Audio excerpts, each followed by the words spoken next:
Boo. How's it going, everyone? And welcome to another episode of No Excuses with your favorite show hosts, Aristel. Valerian? And Volacel, and we are all arguably here today. Although my lungs seems to be have half taken their dead. leave. This is why I try so hard to avoid getting sick, because it takes me weeks to get better again. I just have a very, very poor immune system when it comes to booting out something that has managed to get seated in my body. So I don't know how much longer this is going to drag on. In the past, it's dragged on for months. Are we going to do the rock, paper, scissors thing, are we? Yep.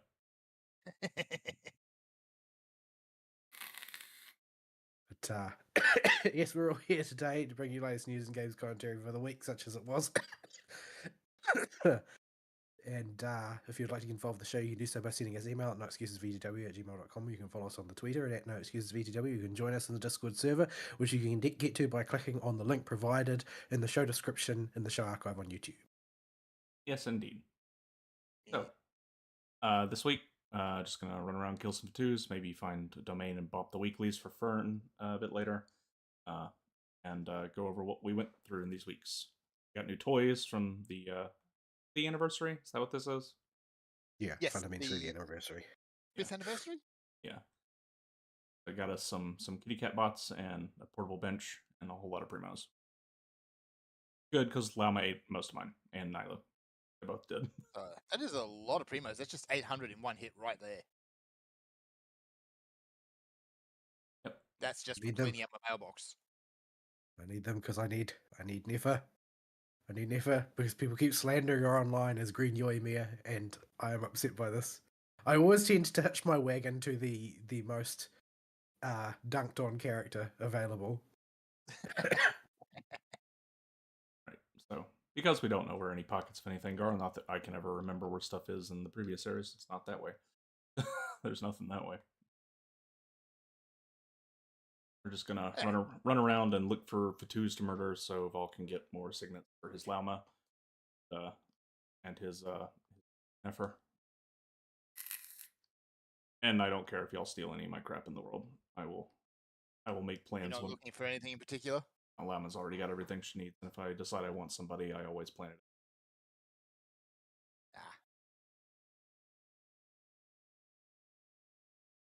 Alright, so I suppose we'll jump straight into my week, because I had one busy week and then one busy in a different way week.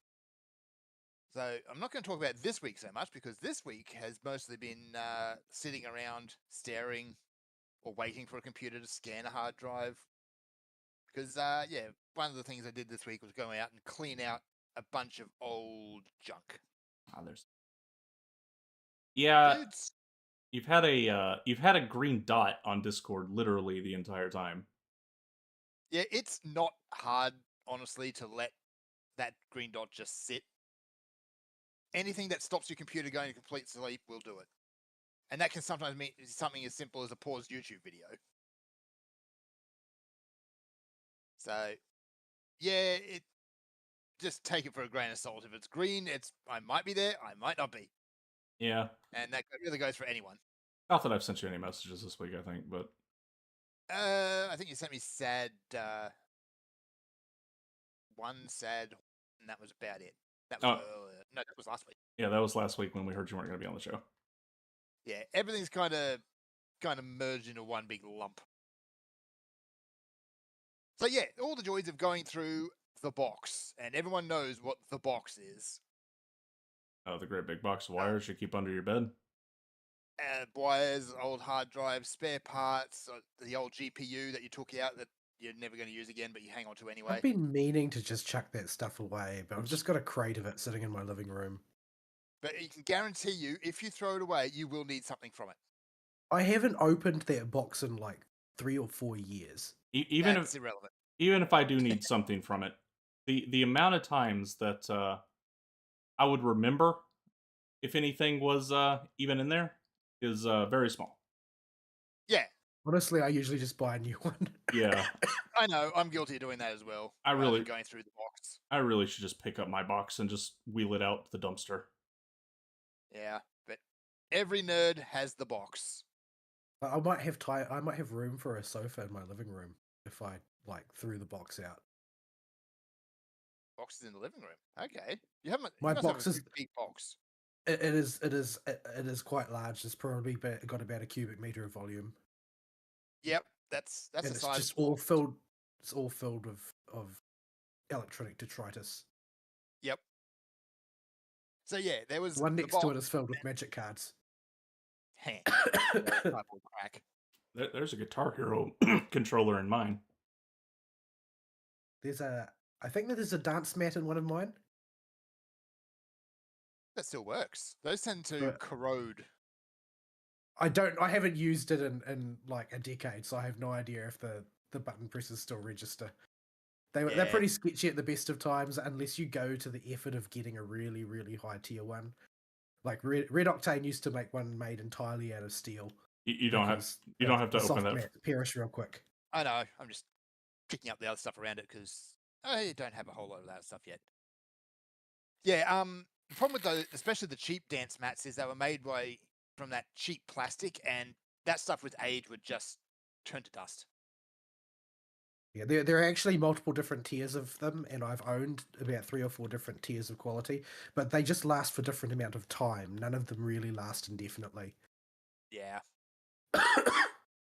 So yeah, among the other stuff there was a whole bunch of old ex-office computers and stuff like that. So I've been stripping hard drives out of those and going through them one by one to figure out what's actually worth hanging on to, or what data is there. And it is a slow and tedious process because it doesn't matter what system you use to scrape a drive for that stuff, you still need to manually go through and look anyway because it won't catch everything.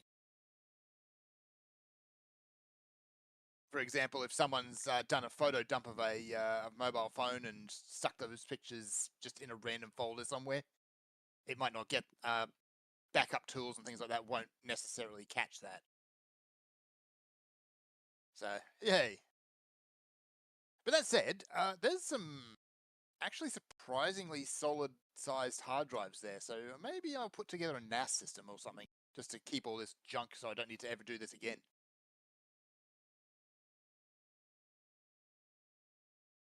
But that's an adventure for another day. I think I've got archive things by retiring the computer and leaving it in the corner.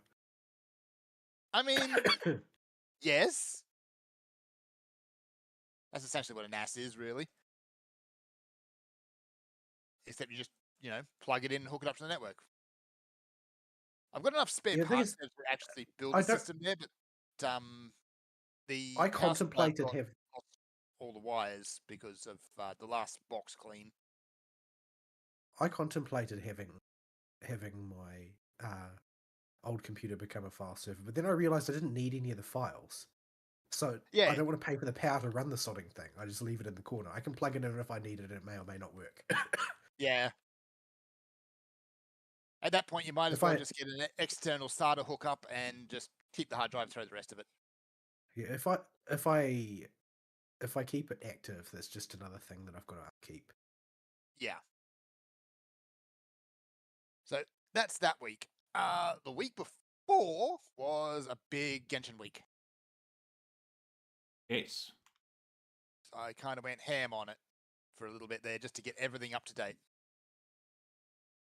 So yeah, where did I leave off last time? I was at the end of I did that land, and then I was doing all the miscellaneous stuff. Heck did the hyperbloom come from? I don't know. Did your cat shock it? Does the cat shock it? I have no idea. I But don't think that so. that would be really funny if it I did. presume enemies That would must be able actually. to turn your blooms into hyperblooms. Oh, they if can. they're electric ones. They can. I don't know how it works, but they can. Okay. Oh, hang on. There's some guys down this hole. There is. I don't know if. Well, we can just teleport out of the hole. There's an elevator down here. There's I an don't know if elevator it like works right there. currently though. Are they? It's part of a quest, so it probably becomes active once you've killed all these guys. There they go. again. Yeah. So yeah, I had to go back and do a whole lot of extra side stuff. I did Raiden Shogun, as I mentioned last time. I had to go and do Albedo's stuff and everything involving him. Unfortunately, to do paralogism, I did find another character I had to do. I just completely forget who it was. But paralogism itself is kind of a mess because half I of the liked it. information I enjoyed it. I was a bit sloshed at the time, but I thought that it was quite good. the And quest the problem itself is how much fine. of the story is missing. Yeah, the quest itself is fine, but it assumes you know a whole lot of stuff, and a whole lot of that stuff isn't in the game anymore. From the Fern, Dragon Spine launch event. Fern, you're stuck Uh-oh. under the elevator. Help! You might have to call it back. I just can eat you out of it. It's kind of how we do. So yeah, they start rattling on about events and characters and things that I've never seen before. I don't know who these people are. Where did this little dragon come from? Why is he a The naked little dragon? Oh, he doesn't have the big Simlanka. dragon. Yeah, the big dragon is from Dragon Spine, and the little dragon is from Similanka, and they're the same dragon Yes, somehow sort of. because Yeah. reasons. Yeah, It was something to do with alternate timelines But or something like that. this is why I write an angry message in every single survey about them getting rid of Similanka and everything else by Fern, extension. there's a lever on the elevator. Yeah, except it's bugged, and Oh. also so was Paul. He can't use it probably. Oh, I assumed switch. I couldn't actually use it. It was grayed out. Okay. Yeah, it's cause it's interactable. They're picky about Yeah, switches that move elevators and stuff. Yeah, you basically can't interact with interactables in your friends' worlds. So Like that's another thing I 99% did of the is, time. yeah, I hit 55, so I can join everyone else's world. Yep, which means you can come fight our world bosses that are higher level to get your mats, and they Yeah, guarantee treasure. you to get 3 drops every time. It's not a chance. Yes. So farming is way more efficient. So if you get a new character and you want to farm, you should borrow our worlds to do it because it'll be way more reason efficient. I got to do that with Emily. and if you want, we can go over there and do it after we. Well, let's finish this lap because I'll forget where we're No, going the lap. it's the wrong day for Emily. Oh, these are boss drops we're talking about. We're talking about world bosses because they normally drop 2 with a chance of dropping 3 in your world level, but in our world level they always drop 3. Okay. That's my understanding. In that case, it'll be my bosses are still the same. It's Daddy, it's Storm Terror, and it's Trance domains do have higher drop rates in our world, but it's by like a matter of percentage points. So it is more reason efficient, but only by like an amount that you will see if you farmed hundreds of times. Yep. Yeah, it's mostly that land's called Purple Nurple. I'm just gonna call it that. You need to reach law of large numbers level of runs before you can measure it. Yeah. I can't go over there because I can't hop. Okay, bye. To do this the old-fashioned way. It's okay, I didn't stick the landing.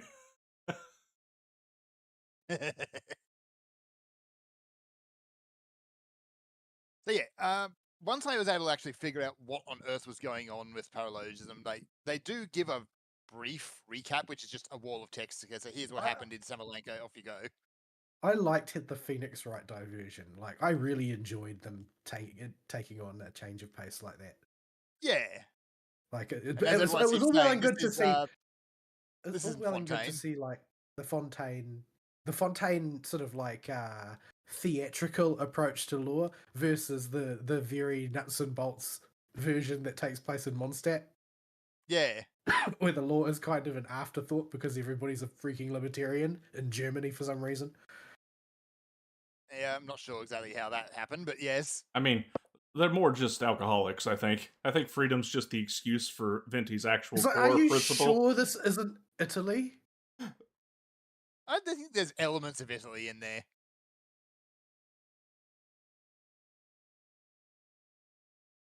So yeah, the whole thing about that is basically, well, we almost never do these trials because we just kind of just roll with things, but we kind of have to this time. Yeah.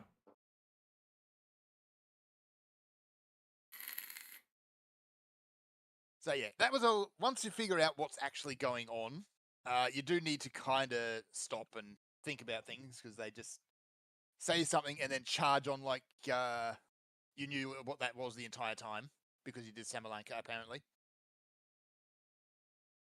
Like when they start rattling on about how Albedo is an artificial being. Because hang on, where did that come from? That was in his story quest. No, it wasn't. Yeah, it was. They mentioned it being a homunculus. It's because that's the only place you can find it out. So, and I already knew, so it has to be in there. I'm positive it was in Because the he's not story involved quest. in any other part of the zoomed story. over that bit. There's a whole stinger at the end that really solidifies it, and he thinks he knows something's up with the Traveler too. We've since found out what that is. Well, at least part of what that is. So yeah, got through all that, and I'm also well on my way through Nodcry now. Haven't finished the main story quest, so I think I'm getting pretty close. Oh, one thing I did do is I stopped pretty early on in the Nodcry quest to run and do the event quests at that time. Oh yeah, the cupcake one. Yeah, because there's one point which if you start following an effort over to the crumb cake factory, she says, "Yeah, follow me." You get to the crumb cake factory, and suddenly an F is stuck to a giant magnet. Yeah, she'll be up there occasionally after that too. Oh, okay. It's just a thing, is it? Yeah. Yeah, it's her favorite game. Right. According to. So yeah, it's just one of those things where like the event quest starts interfering with the main quest at the time that it probably shouldn't. No. It just happens outside of the event quest. Yeah. Now the main thing is that at that point you do the event quest then, and you're not going to run into any issues except you're going to have Jehoda show up a little bit early. That's about it. Yehoda shows up all the time. Like there's the little anecdotes where you can occasionally run into characters and talk to them. That they appear on the map in that, right? But Yehoda has a whole bunch that don't appear on the map. Like you could just be doing something and Yehoda will be there, and you talk to her and it'll just launch into an anecdote. Like I had one yesterday. Like I came out of the relic domain and Yehoda was just standing there, and she was apparently looking for a cat that Nefa had sent her to find. Right. And it saved it as an anecdote, but it wasn't marked on the map as an anecdote. Right. Well, I wonder if it's... whoever animates her, by the way, just seems to have a whole lot of fun just giving her random and stupid facial expressions all the time. Yehoda got half of the animation budget. Yeah. And she like people were totally disinterested in her when she was announced because she's got 4-star written all over her. But yep, people absolutely fell in love with her through the story because she's just so goofy and likable. Yeah, and just seriously unlucky, or not unlucky, just put on so much. Most easily rizzed character in the world as well. You'll find out. Oh no. Okay, you can have a whole. I'm going for a walk. Bye. These little packs are just fun like that. Mm-hmm. So I like a whore. And not a whore. Well, I do like a whore. He's an idiot. But I have to say I appreciate the end of Natland things where he spends an awful lot of time locked in boxes. Yeah, they do. Yehoda is a lot of fun. So far, I don't think I've run into a character in Natland, in Nodcry, that I don't like yet.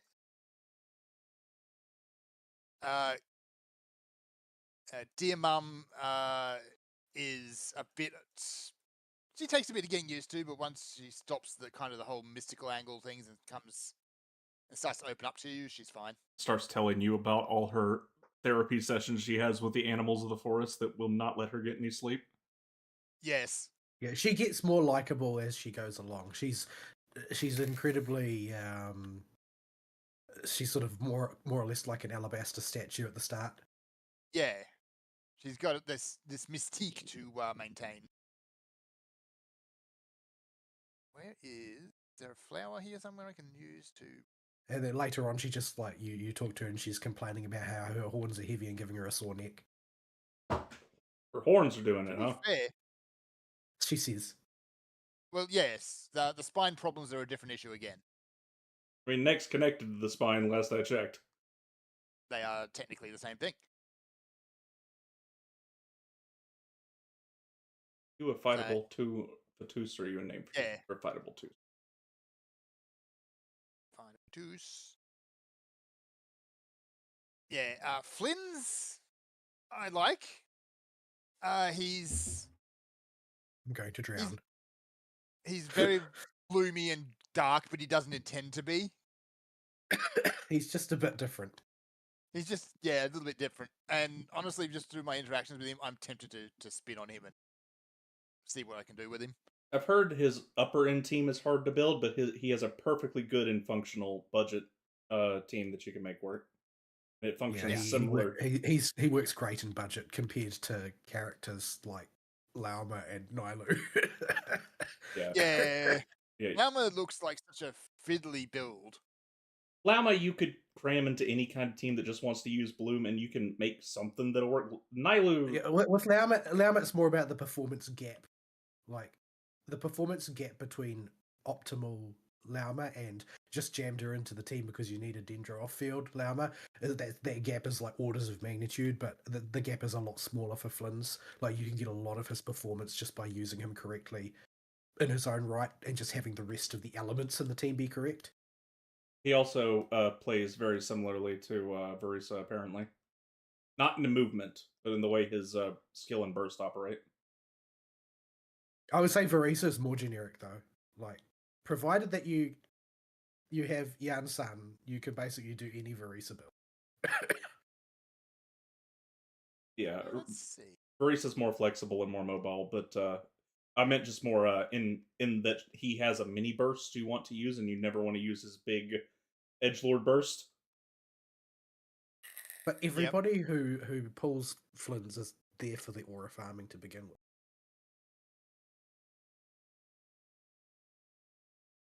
Let's see. What's the current recommendations here?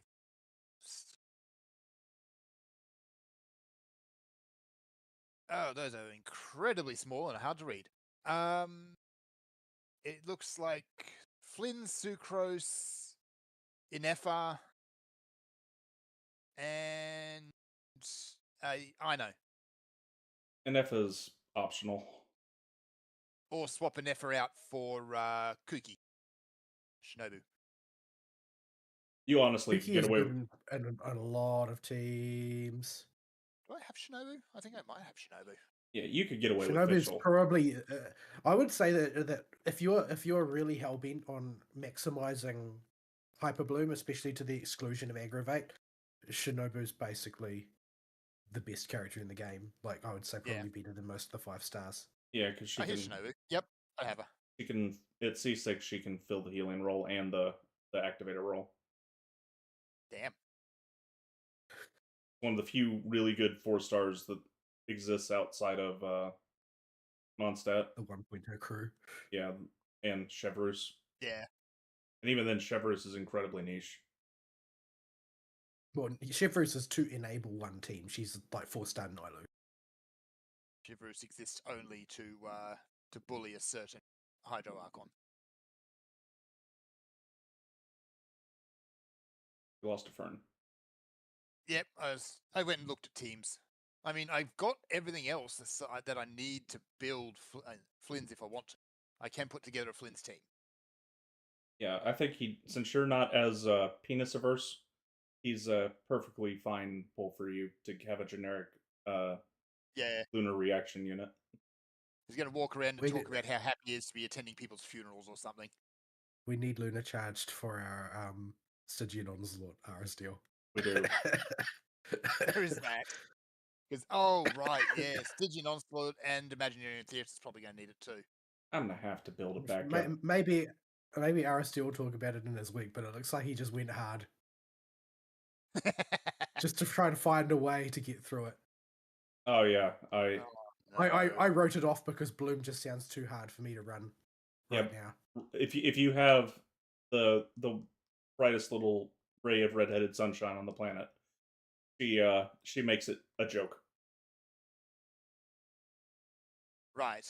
The problem is not so much that, like, I could probably do it if I decided to just knuckle down, build out Lauma, and then put together a team that will use her at least. I could probably do it. The problem is, who would I have left to do the others? because so much of my team building is dependent on Farina being available, but I would have to devote Farina to that team. And yeah. And I just don't have an Aeon Blight Drake solution. Like, I can't fight Aeon Blight Drake. I just don't know how. Yeah, Nuvalet, probably.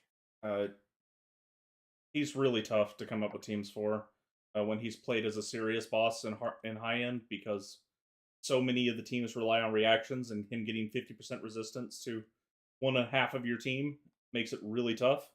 He like really wants you to play rainbow teams, but there's only one character that can do damage in a rainbow team right now.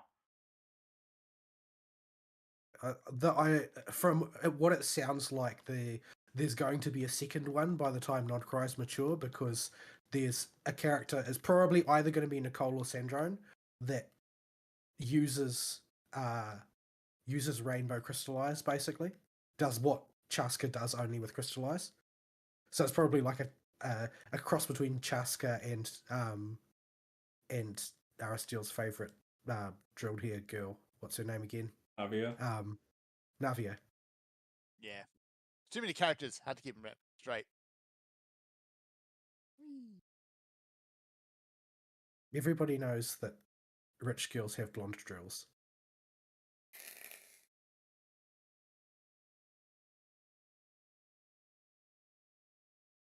Though whether Navia counts as rich is a little bit debatable. Yeah. Considering she lives in a sewer. I mean, it's a rather well-appointed sewer. It's an incredibly well-appointed sewer, but it's still a sewer. It's French. Is well, that means there's just excess corpses in there. Anything else?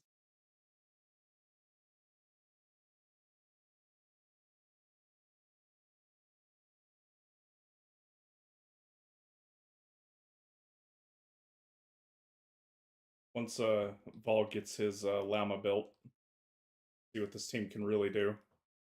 I'll be able to let him run the llama and me run the Kokomi, who has the set. But I don't have healing llama. It'll be fine. We have Kokomi. You have Fishwife, yes. Yeah, I guess I don't know how much healing llama actually contributes. So, as it stands right now, she's offsetting the damage of the blooms. So if you actually take any damage, that damage is going to stick. Usually, unless you can stay not taking damage for a little bit. Is it even feasible to try and avoid taking your own bloom damage? Not no, really. I don't think it is. Not really if you're running the Nailu build, because usually you want to turn on the aura, and that means you want to get close to him while the aura's stuck to you. If you really, really are desperate for not taking damage, and somehow all 78,000 Nailu's HP is getting drained, you can do the normal attack version. Nailu has a lot of health. Yeah, if you look at her build guide, it is, what do you want? HP. Does anything else matter? No. Well, she basically just modifies the game mechanic and then has to survive while on field. No, it's pretty much the whole job. It modifies the game mechanic, and that modification's potency is only based on her HP. Like, the only way to increase her bloom modification is to crank her HP up. No crit. You're more or less supposed to build Farina like that, but I feel really insecure if I have a buffer that doesn't have like 1,000,000 energy regen. Yeah, I got as much energy regen as I could on Nailu, but she's just not meant to burst very often, and it doesn't do very much. Like I think is Farina's burst is the contribution that she puts toward the team, and since I've got Constellation because it's my only double gold ever, it's even more important that I maximize it. All right, let's go to the northern end of Llama Land. I think we've murdered the Fatus here. There are Fatus everywhere. We didn't do the upper tier though, did we? We didn't, but I get lost up there. If I get lost up there,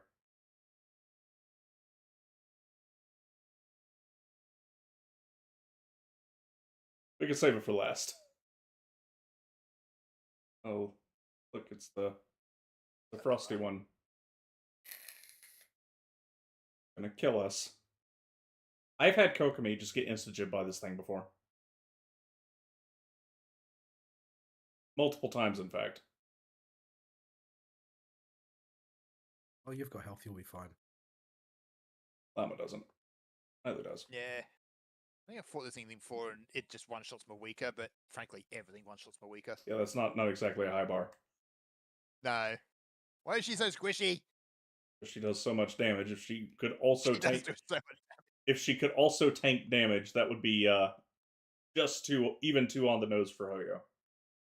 Yeah. Even after all of the characters that have come out since, she still holds the record for burst damage, I think.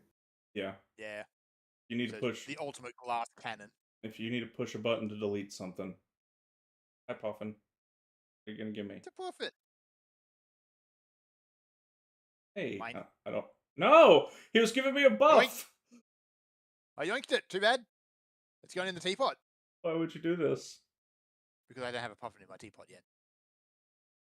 If you have a llama on your team and you see the little llama horns over random dudes on the field, and they walk up to you, little animals, they're coming up to give you a buff or heal you or do all kinds of fun stuff.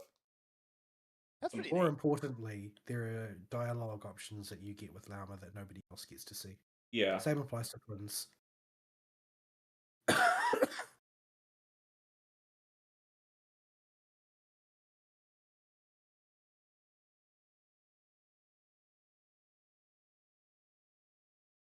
So yeah, that's.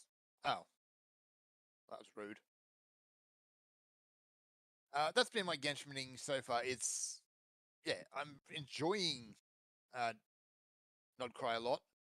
Once you get past kind of, or you get into Fontaine and everything starts really ramping up. Every patch or every story after that is kind of a step up Yeah.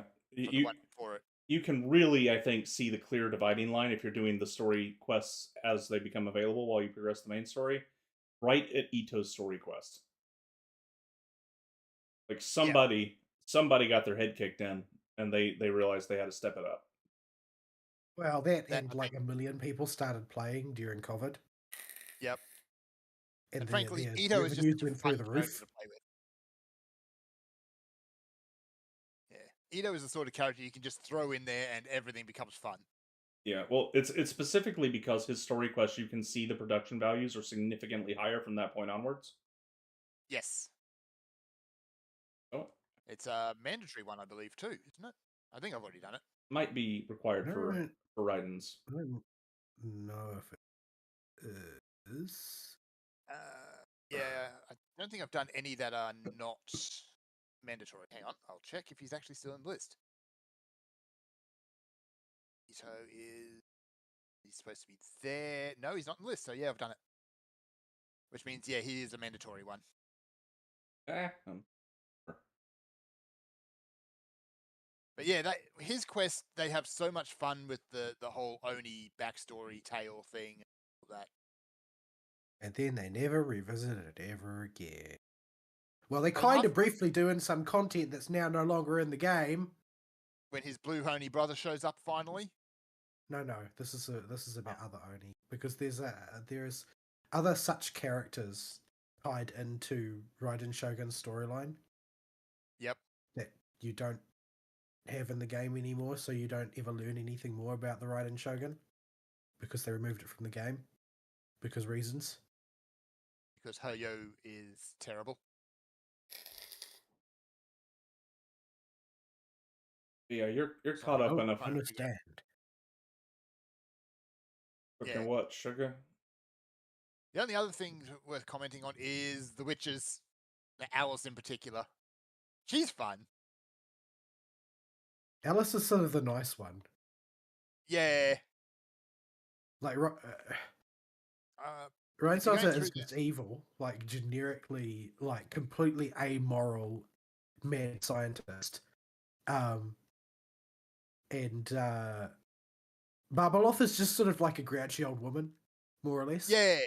Like during that whole sequence in Mondstadt, Barbeloth does show up briefly, and she's basically here because she doesn't trust Alice to actually do the job properly. Because she's right on that front, because Alice is just there having fun. But Alice is incredibly flaky. Yes. She's the one that attempted to make the Teyvat Idol All-Stars group by recruiting the likes of Ayaka and Barbara and that to form an idol unit. It was not successful in the end, but it is the reason Barbara is so obsessed with idols. Right. Little weird bit of backstory that is not in the game anymore.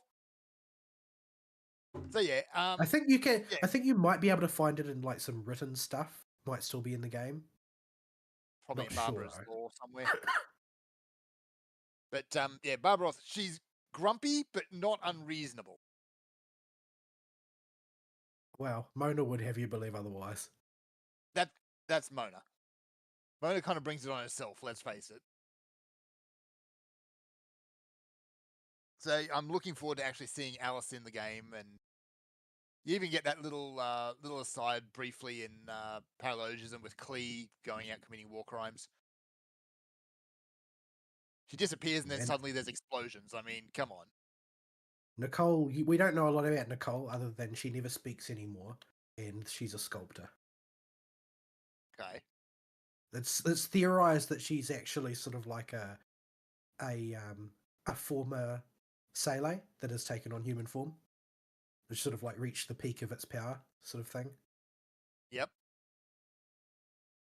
It's good to see the Sele coming back into the story because they're notably absent, specifically so in that land. Well, they had the biggest role in Netland. Well, one did. Like you don't Netland's where you find out what the Sele are. Yeah. But for the most part, there's no Sele in that land. There's a couple that show up at very specific points, but that's it.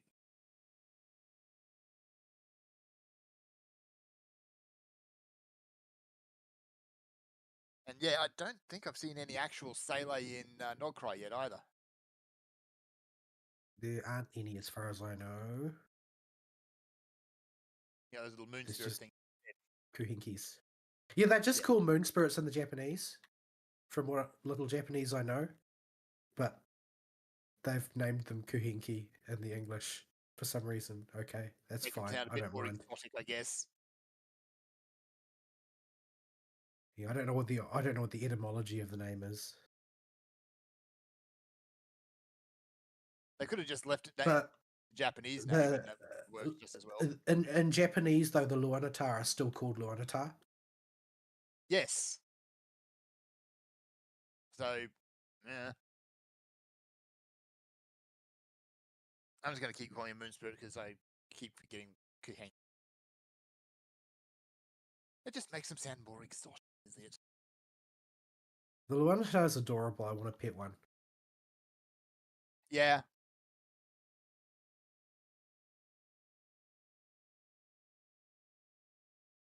I break all the stuff. So yeah, that's been my Genshining, and that's largely been my week. I have done a little bit more Skong, and yeah, I'm getting horribly lost. What you're supposed to do. It is what you're supposed to do. So I am playing the game correctly. I just need to beat up Trobio because he's having fun, and that's not permitted. So I remember seeing a little bit ago an infographic on game design and the sort of what you can get away with in terms of design if you, like, let's say you're designing a sandbox and you don't know what the player is going to do first versus a linear game design where you have the ability to, you know, escalate challenges in a sort of like an ordered fashion because you know what the player has and has not done. And it just made me think about, well, what exactly do they do in Silk Song? Like, is there like a definitive order that you are supposed to do things in, and if you sequence break, it's on you? Or have they taken an approach where more or less everything can be done at whatever time?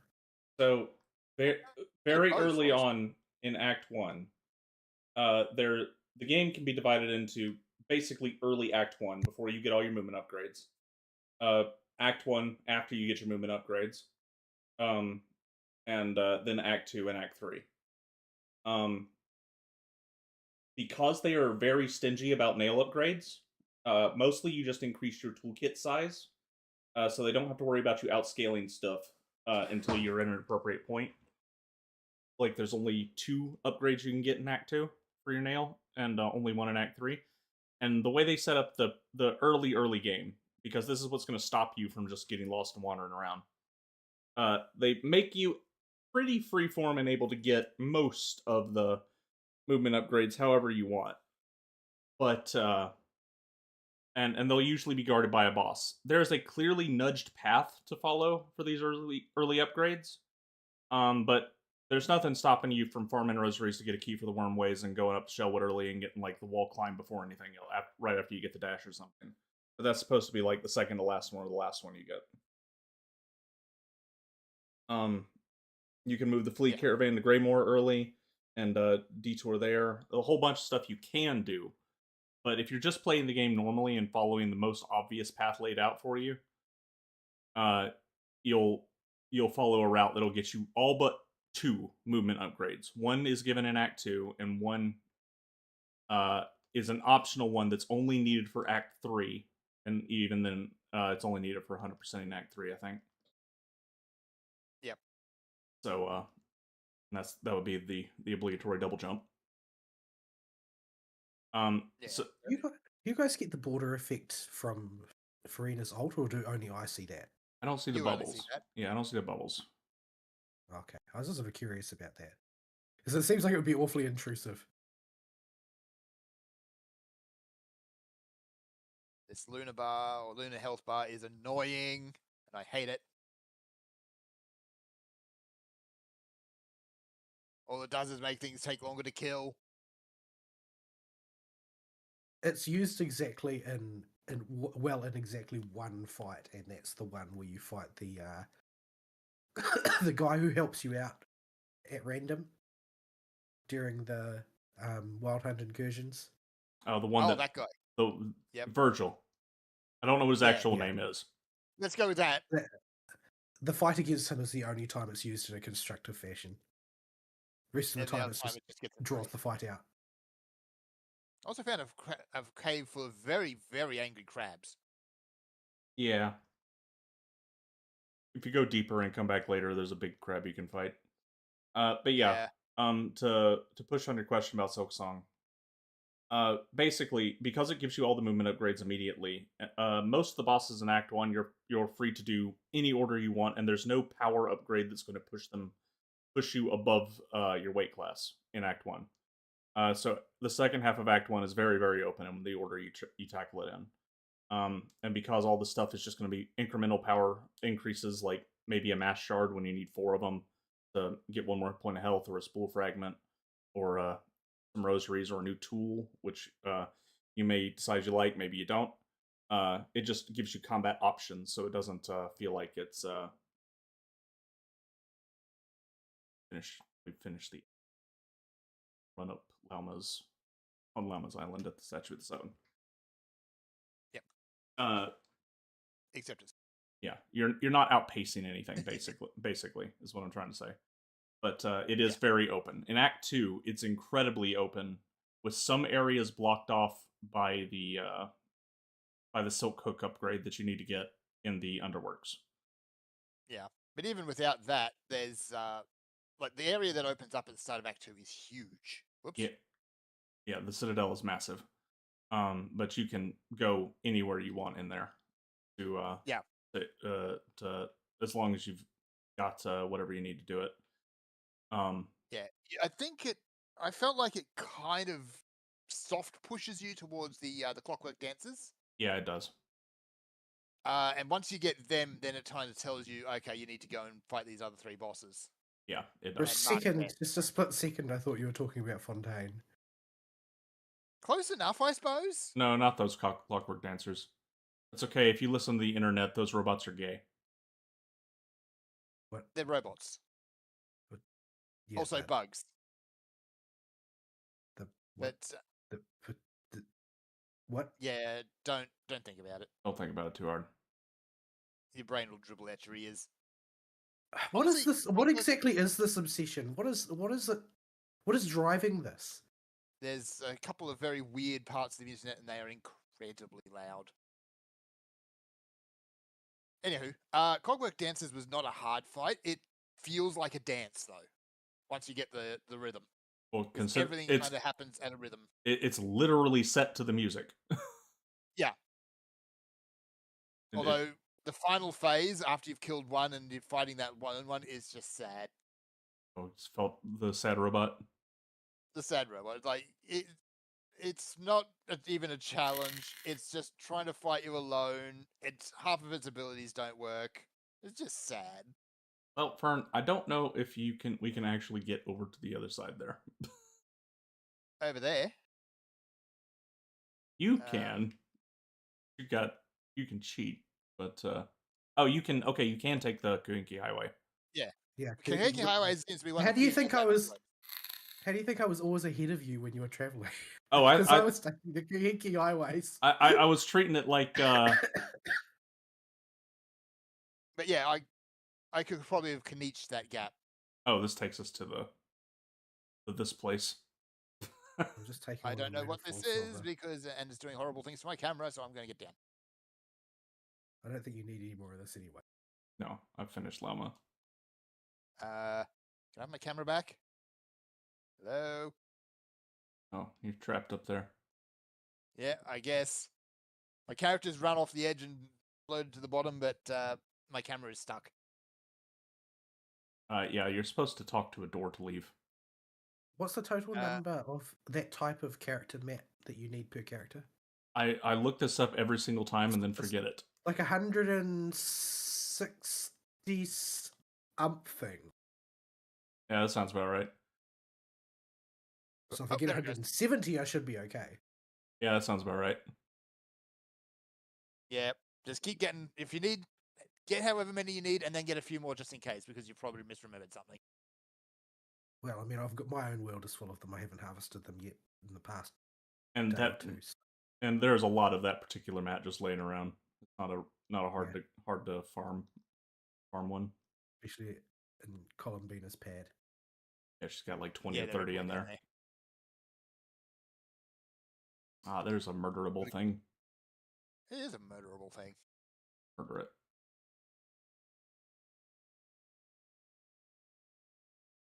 $176. Well, I'm going to pull Columbina as well, and she's almost certainly going to use them. It'd be weird if she didn't. Yeah, I don't know how your finances are, Fern, in Genshin. Don't do dailies. Are you talking about Mora, or are you talking about Primos? about Primos? Because you seem to be impoverished regardless. I haven't pulled anything on the last maybe 3 banners, and I've been doing loads of story. I've actually got a fair bit of primos at the moment. Yeah, so you might want to give Flynn some thunks. Let's see, how many am I sure? I'm up to 13,000 primos and 24 purple dreams.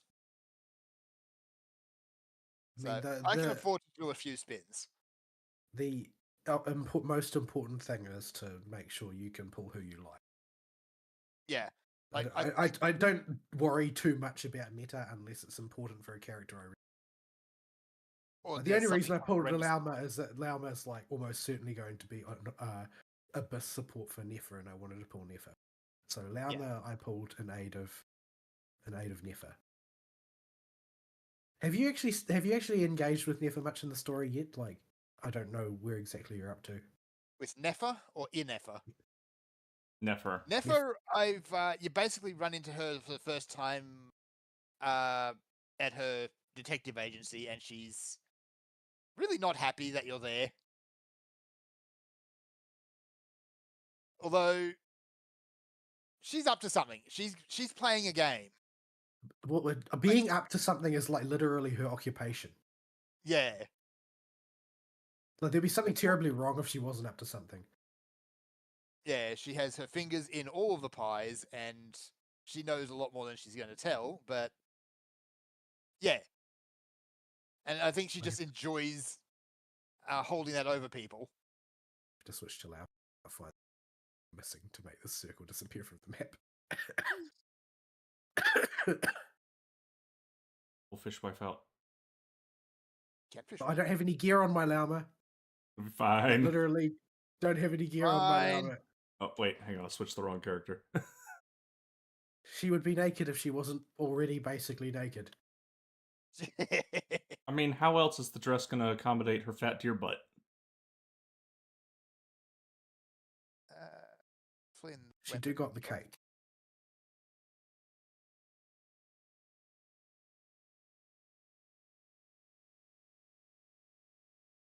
And then Varisa stole it and ate it. Well, when it comes to eating cakes, I'm pretty sure that Aino is the queen in this particular region.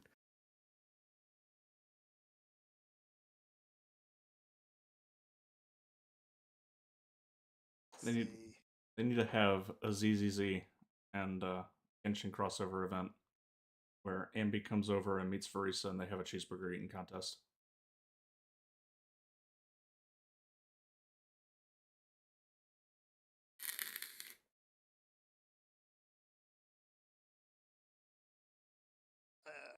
See, I don't have any of the weapons I need to build Flynn's yet. I don't even have his 4 stars. Jeez. I got some work to do if I pull Flynn's. One thing that I did notice though is that they've continued the pattern from Netland of making the craftable weapons really, really good for the first few characters. Yeah. Yeah. Like it's totally not a meaningful loss to just use craftable weapons and pull the characters that you want. You can always pull the weapon later when they come back if you want it. Yep. Although in this case, it's saying to go get Zhao Yun's weapon. What's his name? Zhao. That guy. Apparently Yeah, that's well, really who good for those cares about weapons. that? No, but he's never going to run again, not till the next whatchamacallit banner, Liyue banner. Is anyone going to ever remember that Zhao actually happens? Well, he's got a lot of fans, unfortunately. But he's such a misery. Yeah, don't worry too much about the recommendations for 5-star weapons. You're gonna... Yeah, that way madness lies. Have you been not paying attention to Best Girl, Aristeal? Because your Columbina icon is blue. Oh, I didn't go see her this week. How could you? Dare you? I also have not seen. Yeah, so I want to pull for Flynn's because he just looks like a fun character, and I'm still hanging out for Sandrone because I mean giant robots.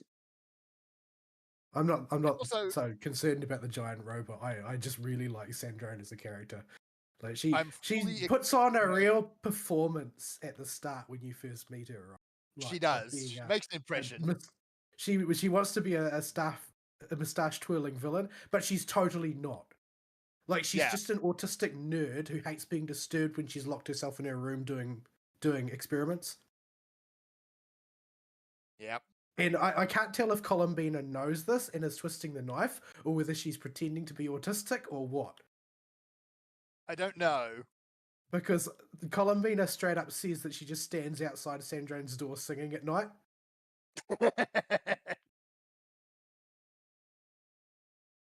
But yeah, like Sandrone is a fun character. And frankly, my spirit animal at points. If I'm doing nerd stuff, go leave me alone. Go away. But we don't know when she's going to spin or drop yet, so yeah. There's quite a lot of. I mean, you'll see it a bit later, but there's quite a lot of sort of resonance between her and Columbina that you don't get from a lot of the other Fatui. Like most of them are just co-workers, and Sandrone swears up and down that she and Columbina were just co-workers, but they do have sort of a squabbling sisters vibe anytime they're together.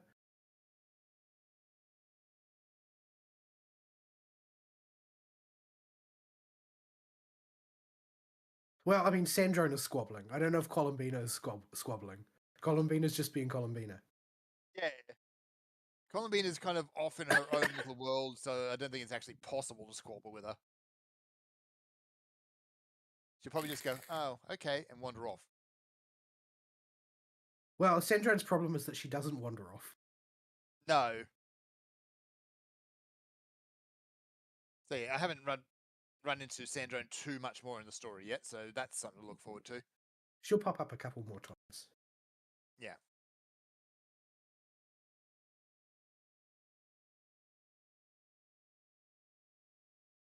So yeah, I'm going to leave my week at that because I'm just blathering at this point. Vol, what you got? Implying we ever do anything else on this show.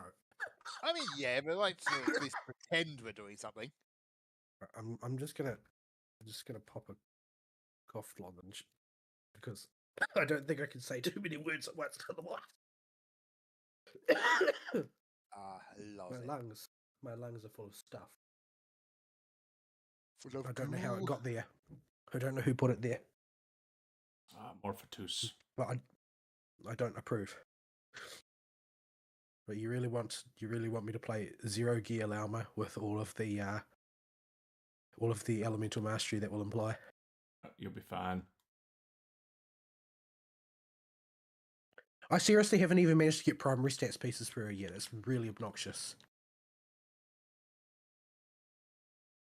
See, I told you to be fine.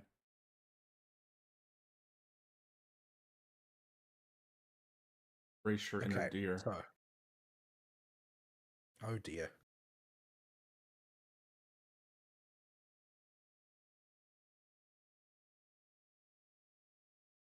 Anyway, let's see. What did I do this week? Blue Archive. Blue Archive is still continuation of the Highlander event, and the mini game associated with the Highlander event I have come to loathe, and it loathes me. The feeling is mutual hatred, as far as I can tell. I'm gonna die. I've got no gear hit points. I should really just slap something on, but no. Let's just run around Anything naked. would be better than nothing. There's some Morphotus. But yeah, so I'm currently resenting Blue Archive because it's making me do this event. I just finished it. I just finished the mandatory ones that give Pyrox scenes last night, though, so I can kiss it goodbye. Thank goodness. But yeah, we'll just leave that one where it sits. I don't remember a lot of what happened this week because I was sick, basically. And so I wasn't archiving memories all that well. And I continue to be sick. I'm getting better by like a 10% per day sort of recovery. But unfortunately, that's not quite enough to get me free of the inability to speak without coughing. In Genshin, I haven't done really that much of anything other than, a spot of farming each day, because I'm still sort of hoping that at some point I'll get some kind of gear, full armor, and Nefer by extension, since they will most certainly be from the same domain. But I haven't gotten anything worth a damn to drop. It's really frustrating. I'm not really sure exactly why that is. Like, everything hit. The number of pieces I've gotten while strategically avoiding any useful stat combinations has gotten to be a little bit ridiculous at this point. EM headpieces don't exist. They're a myth. Yeah, I've never seen one. They're a myth that only exists when you manually craft it. Yeah. Anyway, so mainly I've begun sort of laying in reserves of materials for Nefer when she comes out. You can put your Farina back out. Well, you're tired of realizing that there's not any point in having Llama on a field if she doesn't have any EM. I mean, the damage is about the same, but the problem is it gets really scary when I'm blowing myself up.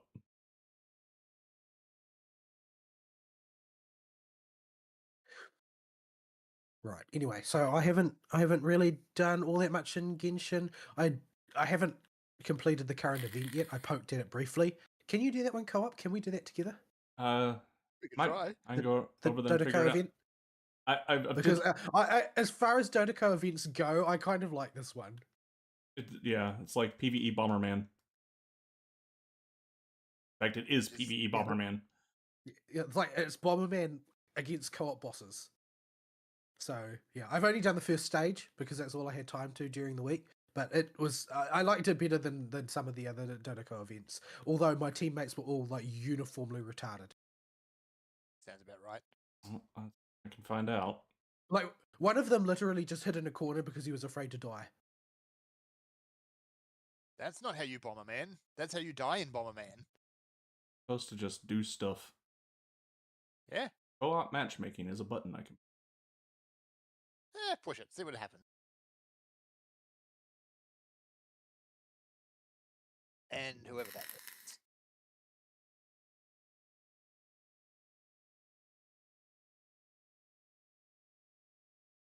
I haven't done any of this event yet, so yeah. Not take damage from regular attacks. You have to destroy its bombs back. How do you bounce its bombs back though? Be a button.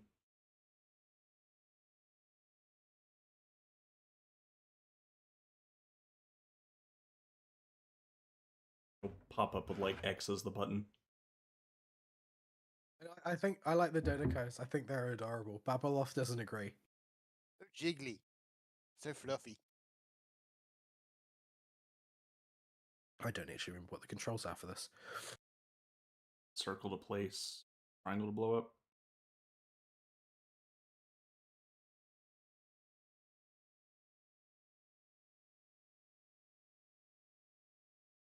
Very small.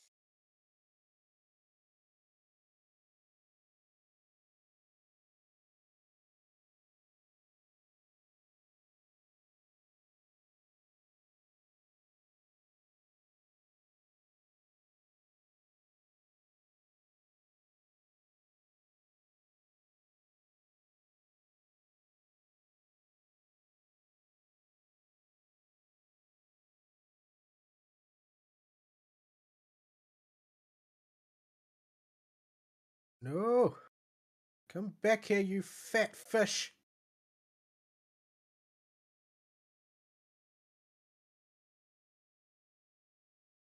I hit myself. I'm bad at Bomberman. I'm deeply ashamed. Where everybody hits themselves in Bomberman. It's just kind of how you do. Oh, I don't like that. I hit myself again. Oops. Boss time. Right. Yeah, bombs. We've got to bounce bombs back. How? Do we have to? Do they land on the field and we have to bomb them, or? I think so. Oh, it's got an X.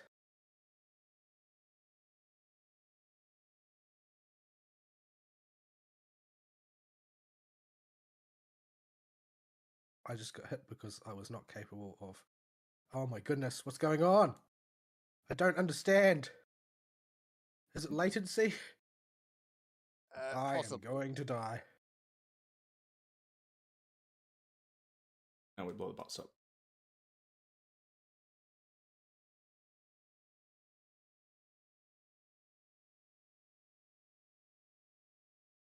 Now we find bombs again.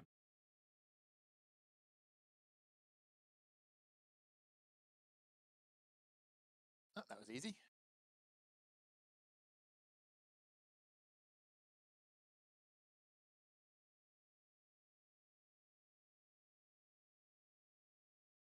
Seriously?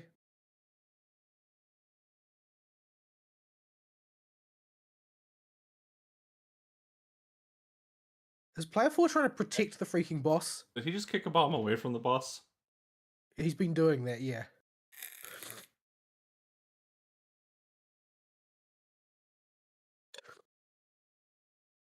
Yeah, I don't think he had any idea what he was doing. Have you done the first round, Fern? I have not. The jellies. I haven't touched this event yet.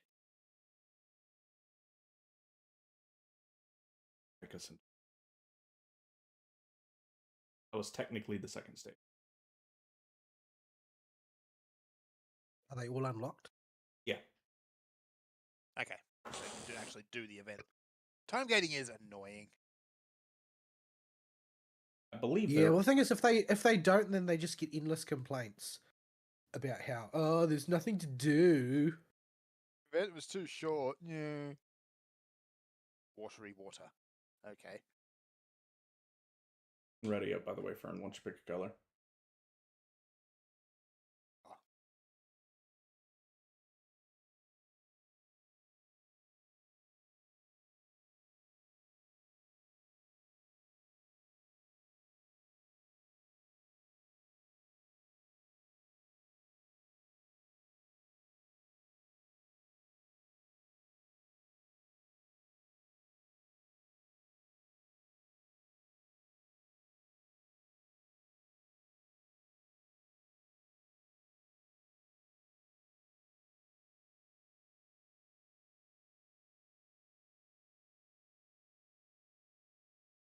No, I bombed myself like a retard. I'm so bad.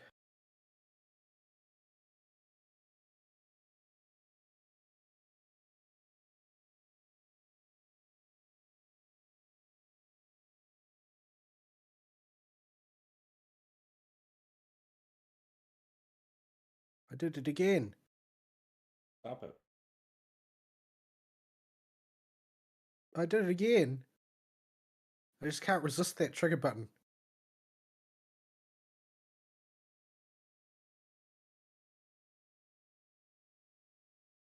It's bigger boom.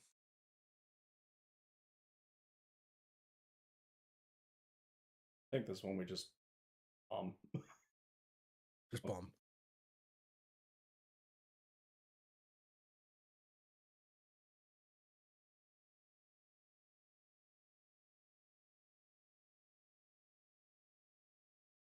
Okay, we're supposed to.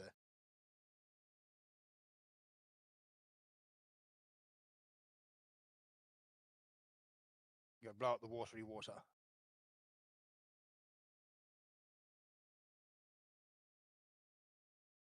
Oh, they are not wrong. Water is watery. Indeed. Water is indeed wet. Ugh.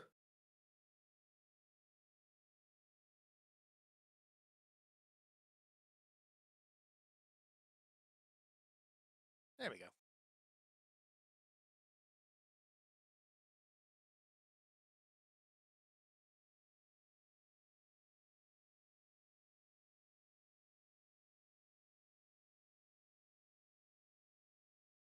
Anyway, what was I saying? Anyway, Genshin. I haven't done much this week in Genshin. There's not really been much information coming out about what's coming down the line, and the leaks are seeming faker and faker all the time. And this week there was like one major leak came out as provably false that everybody had been believing for some time. And well, it was not major so much in the sense of scope, but major in its specificity. But it was specifically wrong to the point where somebody was obviously lying in the opposite direction, or was completely talking out of their backside. So, what is this one? During the challenge, shiny sparkle will leap up high, then slam down. Oh, you If gotta it bait. slams into obstacles, it will stun itself. It'll spawn little see. doodads that you need him to bait him into falling on top of.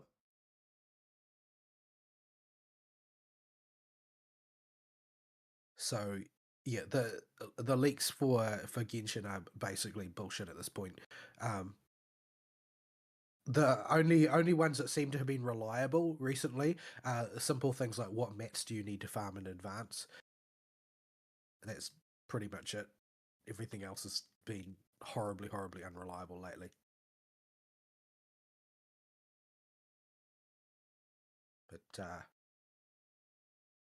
But yeah, in as much as they have been standing now, the further information that has come out is suggesting that that Durin is going to be essentially the Sitlali / Escoffier equivalent of his era. So it is basically going to pretty much be mandatory on Alice teams as things currently look. The problem is that there are other rumors saying that Alice isn't even going to appear as playable at all. So, I mean, take from that what you will. A lot of people will be disappointed if that happened. Yeah, she's like the most anticipated character other than maybe Varka. A lot of people are anticipating Varka as well, mainly fangirls. Okay, what does this thing do? Very funny looking. Honestly, I'm half expecting that if you roll Varka, put him on your team, and then switch to him, he just doesn't turn up.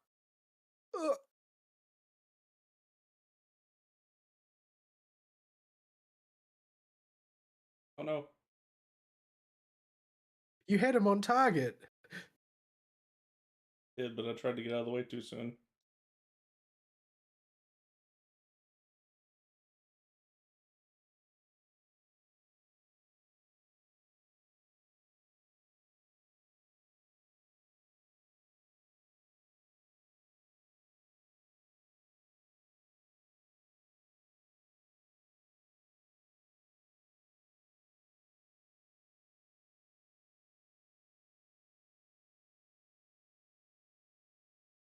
Sucked. What?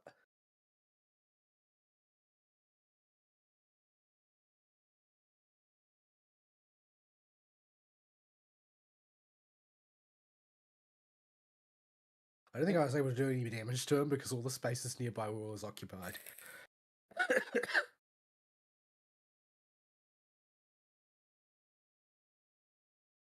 Oh, there's one more threshold that'll open up in a few hours. My threshold, I but see. other than that, that's the. This is a nice little mini game. It's kind of low impact, still kind of fun. Can play with your friends. It's kind of what I want the mini games to be. Yeah. Yeah. So they're adding a new category of characters, which is basically Hexen Circle associated characters, which is basically any characters associated with the Hexen Circle. So this includes the likes of Albedo being a creation of Reinsdotter, and Mona being a student of Barbeloth, and Venti as well. The canonical reason being that because the Hexen Circle once went to war against Venti for reasons that were never explained. But the fan comment I saw about this was that, well, Venti is basically the HR guy for the Hexen Circle at this point.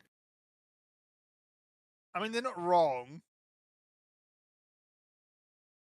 But yeah, so Durin is going to have an extra tier of buffs that applies to Hexen Circle characters in addition to being classified as a Hexen Circle character himself. But yeah, the gist of his kit, from what most people say, is that he's going to be the premium Shangling replacement, and also sort of like a vape melt substitute for Sitlali to some extent, like a sort of a Sitlali Escoffier hybrid, but doesn't have any freeze access the way Sitlali does. Yeah, what element is he, So by the way? Animo? he's a dragon, so the odds of fire seem pretty good, but hard to say. I can't remember if his vision is pictured in any of his art. Not sure. But given that he's pyrocentric, and all of his kit is pyrocentric, it's probably he's pyro. It's probably pyro, yeah. Then again, if he's just built to work with Alice, that might not necessarily mean anything. But yeah. There's a handful of characters out there who are reliant on one element but are of another one. Cough, Emily, cough. Emily. So yeah, there hasn't really been that much come out about the others. There's been a few dribs and drabs of early Columbina designs, but she's a couple patches down the road, so sort of hard to say. But the gist of it seems to be that she can be played as either a support or an on-field main DPS, and your team compositions will sort of depend on this. The theory being that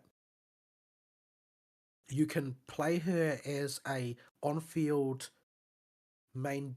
No, hold on. If you want to play her as an on-field main DPS, I think that people were saying that she benefits from having a lot of other non-cry characters in their team, and that if you play her as an off-field support, then she basically turns other characters into Luna characters. Interesting. So basically, that means that I can put her on a Ningguang team and have Ningguang be Luna crystallized character. This is my cope. But yeah, there's not a lot of fine grained detail about what she actually does. But she is the equivalent of an Archon for this patch cycle. So Yep. I expect she's going to be quite good. Are we going to get a But, Lunar yeah. Traveler? I somehow doubt it because there's been no data. There's been no data mining on the topic.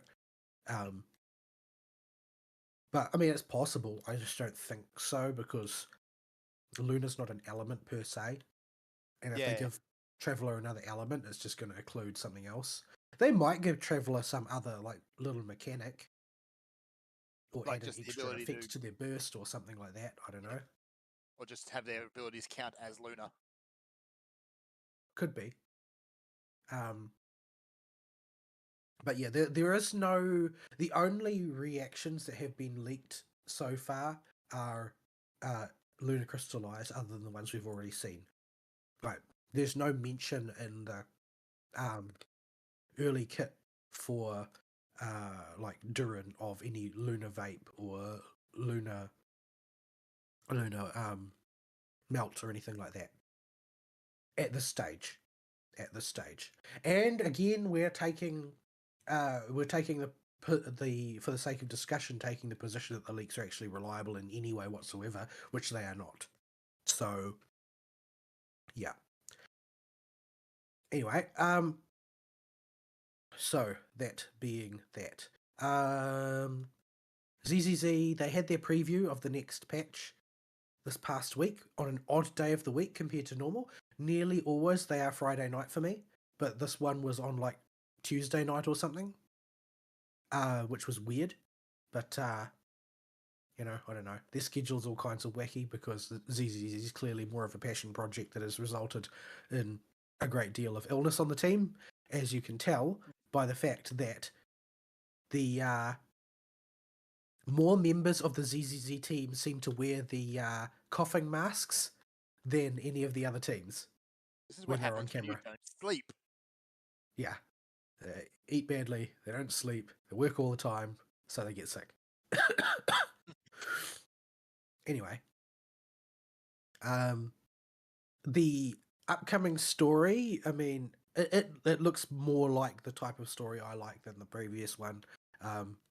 Like, what I like about ZZZ, because ZZZ is so weak on the overarching story of the setting, what I like about ZZZ is a sort of the collision of the everyday with the uncanny type of thing, because they've got kind of a laid back sort of urban, modern-esque urban setting type of thing, which is amongst the settings it's the closest to the real world, other than those parts of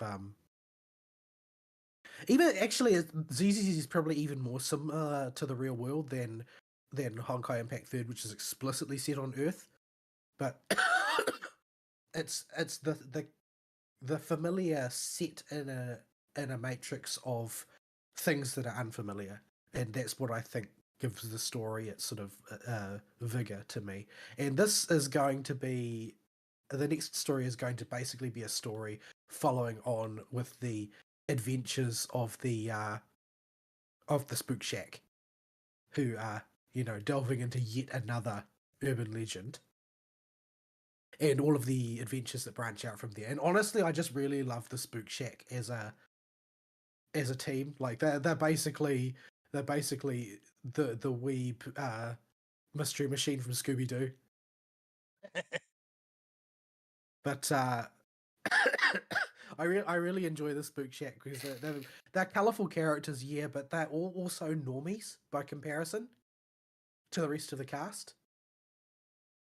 I mean, you can make an argument that, oh, well, the cops are just normies, but, you know, Zhuyuan went to school with Miyabi, which kind of makes her not normal by extension.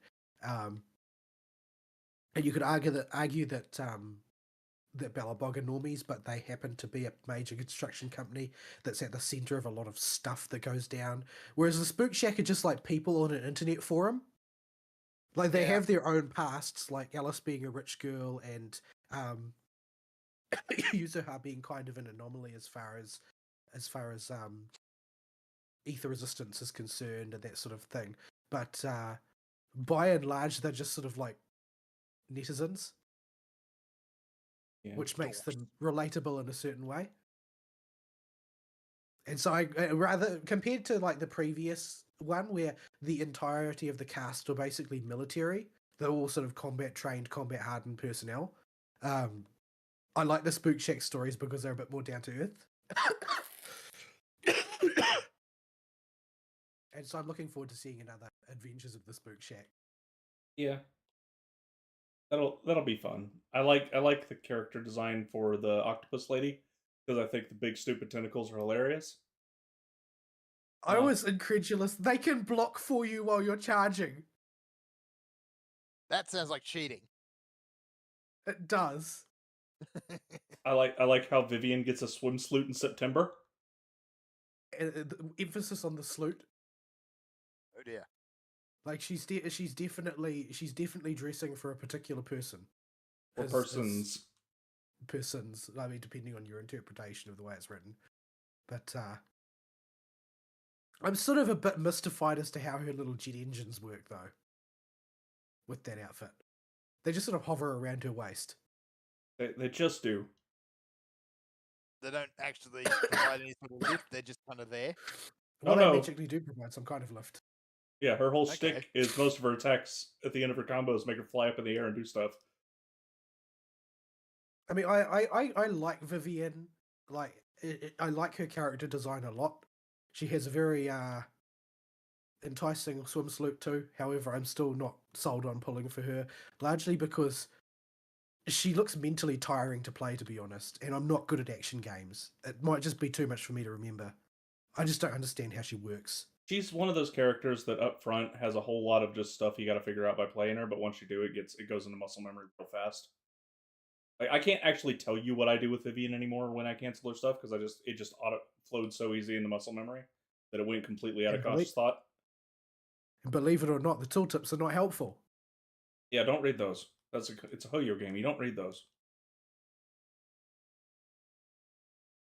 But yeah, I'm going to pull for Lucia, who wants to be the very best Pokemon master, as far as I can tell. But yeah, she seems to basically be Bizarro Ganyu, except for as a strange flourish that they don't usually bother with. She actually does have a goat, such as it is. Yeah, but she's the one that got the enhancement from her design, right? After the drip marketing. They both got enhancements. The first CBT pass increased Yadari's bust size, and the second pass increased Lucia's bust size a little bit, but mainly just made her outfit more revealing. It's easy, team. We're never beating the allegations. No, they're never beating the allegations, and nor is anybody who plays it, unfortunately. That just do be how it is. But with the other games that are in the arena, I think that people inside glass houses, etc., especially considering the Sensor Tower for the month. Yeah. Where Love and Deep Space blew everything else out of the water by a thick margin. Yeah, and Seed and Orphe didn't do ZZZ so hot on that Sensor Tower.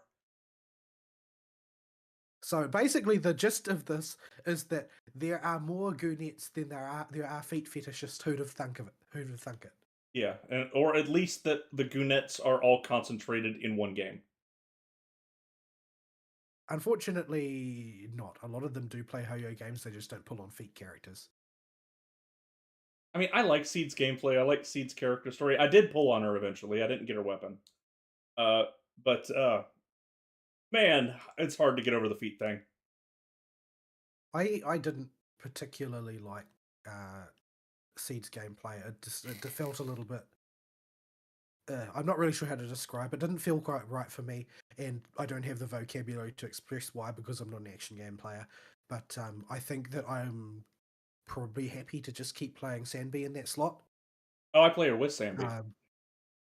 I know, but you can build teams around having Sandby be the attacker as opposed to an attacker.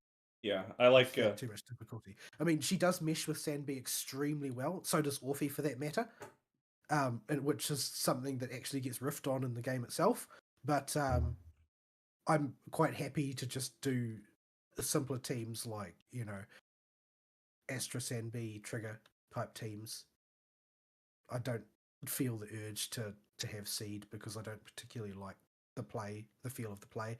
And with Sandby getting a great deal of fixes in her next patch, I'm really looking forward to that because the main difficulty with Sandby is that I find in practical terms is that she adds like 15 to 20 seconds to your clear time in whatchamacallit, sheer defense. Because simply you can't gather anything. So every time there's a trash wave, you have to run all over the arena. And they're straight up just fixing that. Yeah. They're giving her a gather move. Yeah, her resource generation disappearing on the mobs that you build it up on in the smaller waves really hurts her speed. Tiny. The markers are tiny. Like a lot of the time, I'm late on doing my Sandby's burst phase simply because I can't see the marker. Yeah. Like now it's got a call out, so you can actually tell when it's full. Yeah, it is often quite hard to see when Ambi Pro Max has her burger icon on the enemy.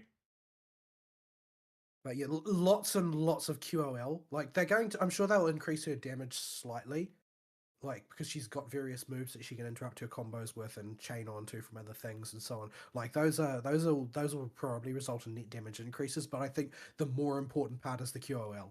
Like you're not going to have to suffer the NB tax to kill trash mobs, and you're going to be actually able to tell when it's time to go into burst, things like that. So yeah, I'm really looking forward to that. But in light of that, considering I'm not just like going all in on every character, I'm quite happy to just stick with the orthodox, support stun attack team for Lightning. And yeah. I mean, it's a workhorse team, but it's been able to get me 3 stars on Deadly Assault every time I've used it. So, frankly, I'm not that concerned about pulling for Seed. And I like Orphe. Like Orphe's adorable, but I don't have the polychromes for it. So she's just gonna have to wait, maybe later. Depends on who comes out. I've really one thing that Seed has given me the option to do with that team is it's let me revive Rena as the support for that team. So it's just a lot of fun to play the double resource turbo juice game and get Rena set up to get her dudes out on the field, and then go into the one stun phase you get and absolutely destroy whatever boss it is in Deadly Assault. You only can do it once, but it's a lot of big funny numbers. And it feels really rewarding because all the setup you need to do for it.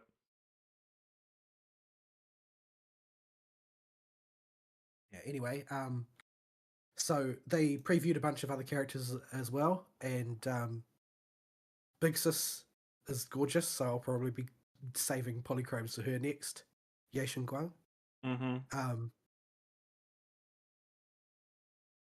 So yeah, Glasses Guy, who's he again? It's the sister that I'm more interested in. But Glasses Guy's probably going to end up being an antagonist based on what we've seen so far. So, but yeah, I don't know whether or not Ye Xingguang will end up playable, or whether she, which I think she will, or whether she's going to end up, succumbing to the sword and becoming a baddie, which is not necessarily mutually exclusive. We'll have to wait and see. But that's probably where my polygrams are going to get started getting salted away for next, once I've got Lucia built up for the Fufu Yishun team.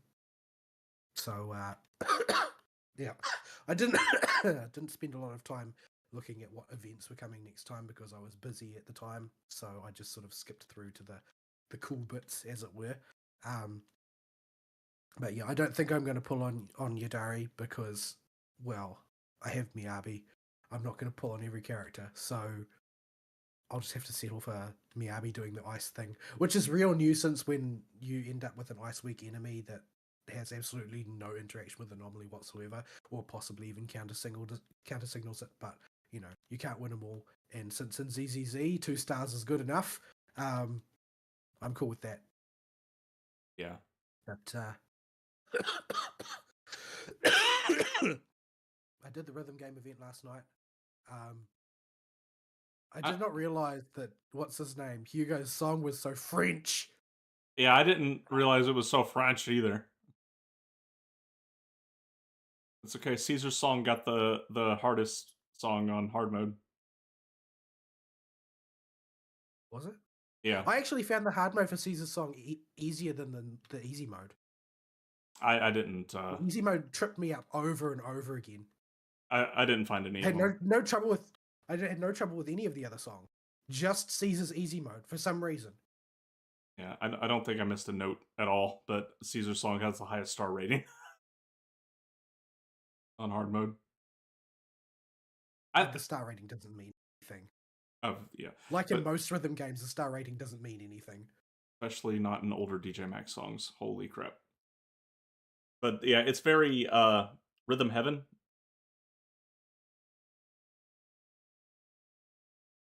For those that don't know, how can I describe this? You've definitely at some point in your life seen a rhythm heaven minigame mashup. Oh, yeah, and like the most famous one is really good.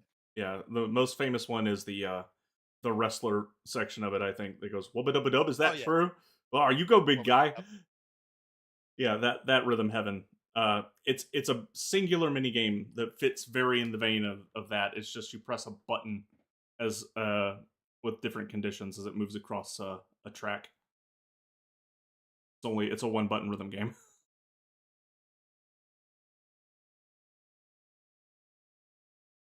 Well, I mean, to be fair, technically Osu is also a one button rhythm game, but that doesn't mean anything about difficulty, does it? No, but true.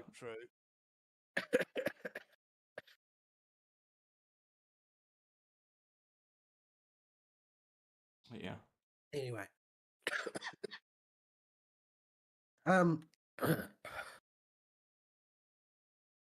Star Rail. Didn't do much in Star Rail, except I got caught up on the endgame events, which I sort of tried to farm up gear for Evernight. It did not go well. I tried to craft gear for Evernight. It also did not go well. I basically just built into it until I managed to hit some primary stats so that I could at least use her, because I needed something to get me over the line on Lygus, and I eventually got there. It was a nail biter. It wasn't like actually the last move, but it was sort of like 2 away from the last move that I would get to make before I could slide in under the 2 cycle limit. But I got there in the end. It was rough, but I got there in the end. Yeah, I think I'm just gonna live with my silver horsey.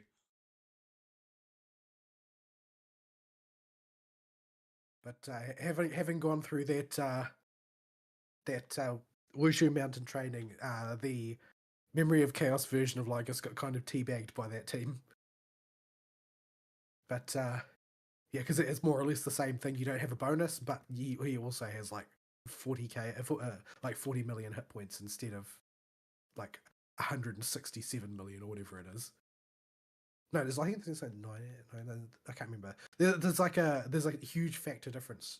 I think it's 160 million-ish in undebuffed anomaly arbitration. I think it's like about 40 to 50 million in debuffed anomaly arbitration, and it's like 11 million or something like that in Memory of Chaos. So yeah, there's a bit of a gulf there.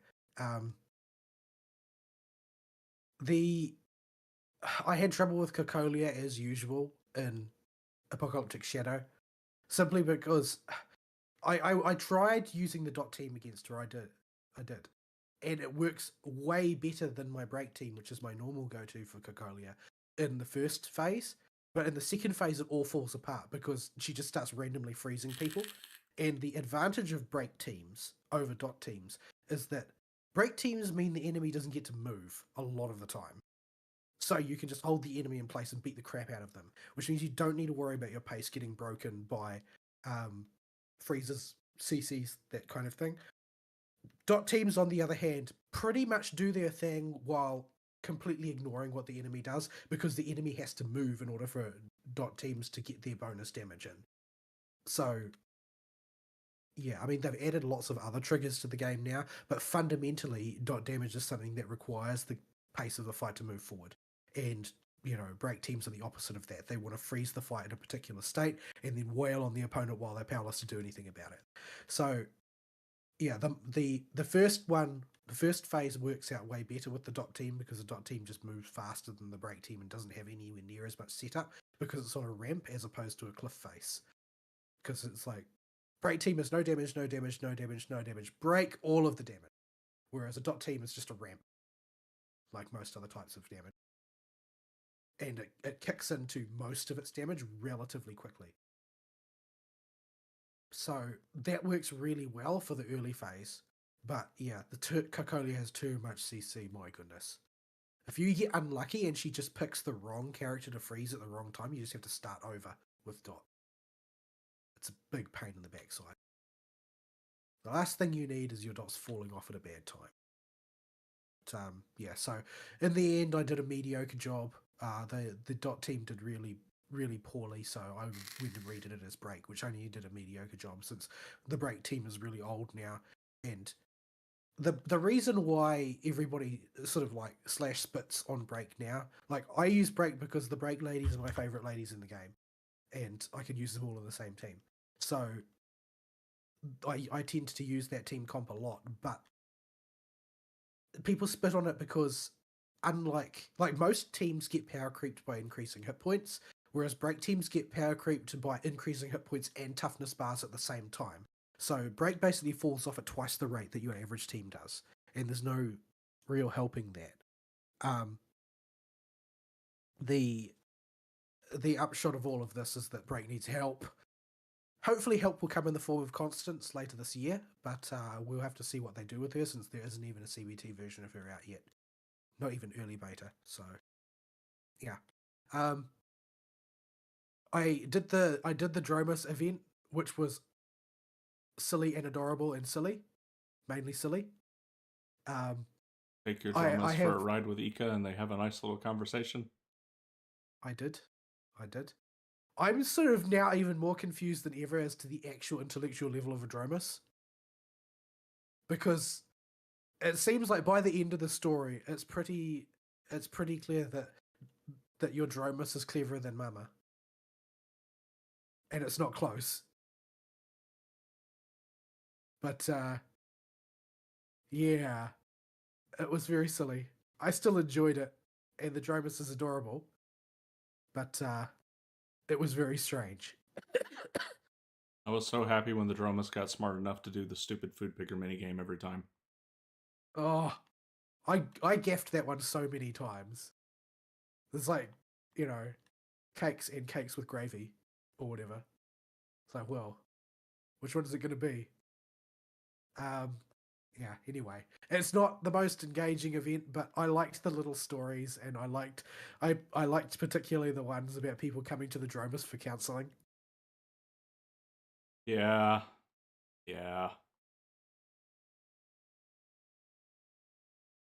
Poor But Dromus. yeah, I had a tinker around also with the story replay, and I watched through the entirety of the prologue and heard a space station again.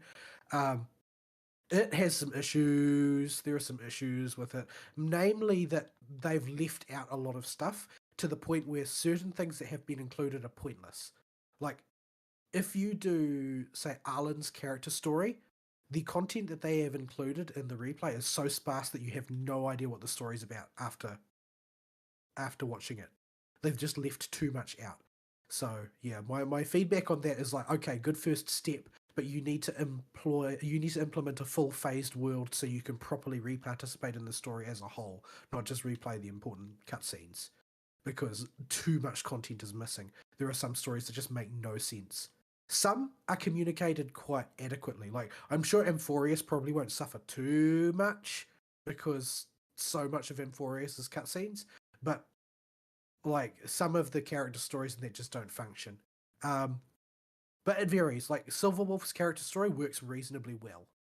Arlen's basically doesn't function. Asta's doesn't function. Like, they might as well not be there. There's so little content. You can't understand what was going on. If you've forgotten the story, then you're screwed. Silverwolves, you can sort of make it out for the most part. And I don't really understand what the difference is, because a lot of the problem is like things that happen in game engine being excluded, but there's heaps of like in-game engine stand-in chat conversations in Silverwolf's character story that have all been included, so her story still makes sense. But in the case of like Arlen's one, there's like just one conversation in there from like near the end of the story, and it doesn't make any sense because there's no context. So yeah, I'm not really sure why they've done it that way. It's a good first step. It's not on the level of like full participation though, and I think that they can do it because they've already got like focused experience mode in Genshin, which is basically fundamentally setting the world state to be the way it needs to be for the story to function, right? And there's literally no reason they can't just do that. Well, I mean, there's literally no reason from my perspective. I don't know what the spaghetti code behind the scenes looks like, but surely it can't be all that bad because that system is sort of functionally in place, albeit not referred to as often in Star Rail. Main reason being Star Rail doesn't have enough concurrent quests anymore for that to be a problem. Anyway, other Star Rail related stuff. A whole bunch of rumors have come out concerning 4.x and who's going to be in it. Let's just, for the sake of discussion, credit the rumors as having some validity. As everybody already knows, from heaps of leaks going back in time, the 4.x path focus is going to be Elation. What it looks like from like the early leaks of character rosters that are going to be coming out over the course of 4.x, the approach seems like this time it's going to be the opposite of Amphorius.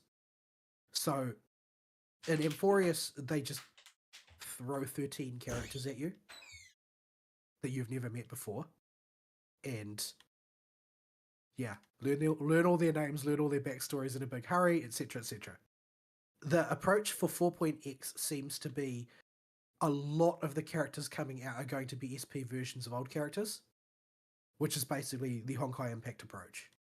Like, there's like 8 versions of Mei, 9 versions of Kiana, like 12 versions of Bronya in Honkai Impact 3rd, each of them representative of like different stages of the journey, the powers they've acquired, the equipment that they're using, their sort of outlook and disposition, and in some cases even the actual physical age.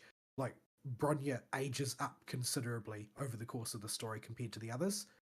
Like, the Kiana doesn't really seem to change very much. She looks more or less the same at the start and at the beginning. Most of her changes in her emotional maturity.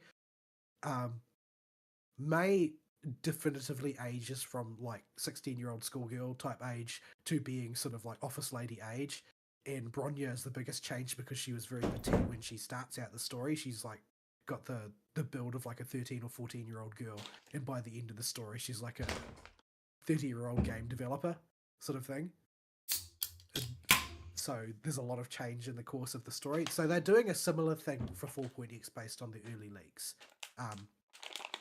There are going to be basically a couple of new characters that are sort of linchpins for the story proper. One of which is almost certainly going to be Yai Sakura. And a lot of the others are going to be reappearing characters from earlier in the story, with the main focus at this stage has been rumoured to be Himiko. Which, let's be fair, she needs it. She's a kind of mysterious but linchpin character for the Astral Express. And, you know, a lot of people may have forgotten, but she found the Astral Express and repaired it and got it running again, which is sort of like that's like an Emanator tier feat sort of thing. Alright, I guess it is about time for them to kill a character again. Yeah, that's the thing. Yeah. When a Himiko gets a new character model, it usually means she's about to be ushered off this mortal coil. Will it stick? Well, it did in Honkai Impact 3rd. Maybe it'll stick this time. Maybe it won't. We'll see. Because we've already Well, I mean, established that serious injury is how you power up in Star Rail. Yeah, getting impaled specifically. Yes. Apparently, it seems to help a lot. Well, I mean, to be fair, March got her Super Saiyan form without needing that. Like, she just drank a lot of milk tea, first of all. Yeah. Yeah, but to get her actual 5-star Super Saiyan form, she had to go through last patch. She went through some stuff, but she didn't actually get impaled at any point, which makes her stand out. Counts, I guess. Perhaps emotionally impaled. Yeah, I guess that counts. Let's not spoil it too much. I mean, getting emotionally impaled is sort of a given, so... yeah, it is Star Rail after all. But yeah, so that seems to be the approach. So we're almost certainly going to see Sparkle SP. There are also rumors floating around about Robin SP, etc. But you know, a lot of this stuff is probably speculation at this point. Sparkle's just a safe bet, more or less, because she is the most elation character that we've got. I would love to see Elation Robin. Please make this a thing. I mean, they might. I don't know. They usually run about 2.5 meta teams per major cycle is a sort of the threshold. So there's room for her to be any old thing, but we'll see. So the main new character on the list is La Mancha, who's basically the current leader of the Galaxy Rangers. But yeah, we don't really know much about that yet. Interesting thing that I had completely forgotten about that I saw when I was reviewing the prologue for Star Rail is that when Trailblazer has her first sit-down conversation with March on the Astral Express immediately after arriving before their first warp jump, and sort of asks about what March's backstory is, March mentions that at that time she mentions that there were 3 people that fought her out of the ice. Himiko, Welt, and for some reason she doesn't remember who the third person was. Oh, yep. So that's finally coming back. So, yeah, I'm wondering when that's going to... I mean, the time is currently ripe in the story as it currently stands for that to sort of come out of the woodwork. Because while it's not explicit that March is tied to Amphorius directly, she is definitely tied to things that are tied to things that are tied to Amphorius at least. Like, there's an association of sorts there, even if she doesn't originate there per se. So, the story is currently positioned to do some March reveals. But, yeah. Anyway, yeah, so the 4.x is everybody says it's going to take place on a city on Edo-Star. I mean, but people have been assuming that for a long time, and it's been brought up a number of times in the main plot as well. So could be the case. But yeah, a lot of the Genshin community in particular have been clowning on the Star Rail community because these communities are in a perpetual sort of ugly shit-flinging war at all times. Yes. And they've been clowning on the Star Rail people for, haha, your game is just recycling characters. Realistically, though, out of all the Hoyo games, the one with the best narrative is Honkai Impact 3rd, and it's not close. It's really not close. It absolutely shits all over Genshin's story. It shits all over Star Rail's story. It shits all over ZZZ's story. It's really not close. It's way better writing. Simply because it's more tightly focused on a handful of particular characters and their journeys. Mm-hmm. It's almost a given that it's going to be better. There are definitely parts where it drags, but if you consider sort of like where it ends up and the average over the course of the bulk of the journey, it's way, way better. And I think that Star Rail, after the Amphorius experience, Star Rail could definitely benefit from tightening its focus. Yes, very much so. Yes. Like, Pinacone was pushing it for the number I think we can keep in the focus at any given time. Well, yeah, I think Pinacone is sort of the cap. Yeah, but yeah, keeping it contained and focusing on just a certain number of characters, especially when your main drive is the narrative, and you've cut character story quests out and have replaced them with just it's part of the main story now. Having So, a smaller roster will help you a lot with character screen time and impact. so the big difference between the Amphorius Flame Chase and the Honkai Impact Flame Chase is that basically the story of the Flame Chasers in Honkai Impact. First of all, very early on in the game, you're introduced to the concept, like very early on. Back when you have no idea what the greater meaning is of it, it's just something that took place in the previous era of humanity. And you meet a couple of the characters, like you become acquainted with Yai Sakura, you become acquainted very, very briefly with Kevin, and that's about it. You don't know much about it, and you come to know that Fuhua is a remnant of the Flame Chasers because she just doesn't die. The story of the Flame Chasers proper in Honkai Impact 3rd, it's told through the Elysian Realm, and you can imagine the Elysian Realm as being sort of like a simulated universe equivalent. It's not quite the same thing, but it's very nearby in terms of concept. So this is something like the game mode that you go to every week, and it drip feeds you the story as you go through it. And this is just something that you do as one of your weekly activities alongside the progress of the main story, where other things are happening that drive the main plot. But sort of meanwhile, Raiden Mei is in the Elysian Realm, and she's getting to know these characters a little bit at a time over a long period of real world time. And then when the camera swings to focus on the Elysian Realm and tell the sort of the grand finale of what the Flame Chase story and Honkai Impact has been leading to, you already know all these characters really well from having seen them every week. Like, you know at least sort of like the tone and tenor of their personalities and their motivations. So when the story proper about the Flame Chase is being told, it's about people you already know. They're not being introduced and having their stories, their backstory told and the current story told all at the same time, like in Star Rail. So the execution of the original version is much more effective by merit of the simple fact that they had way longer that they were trying to tell it in, rather than trying to tell it all at once. So it's a major tactical blunder from a story writing perspective on the part of the Star Rail team to think that they could do this again.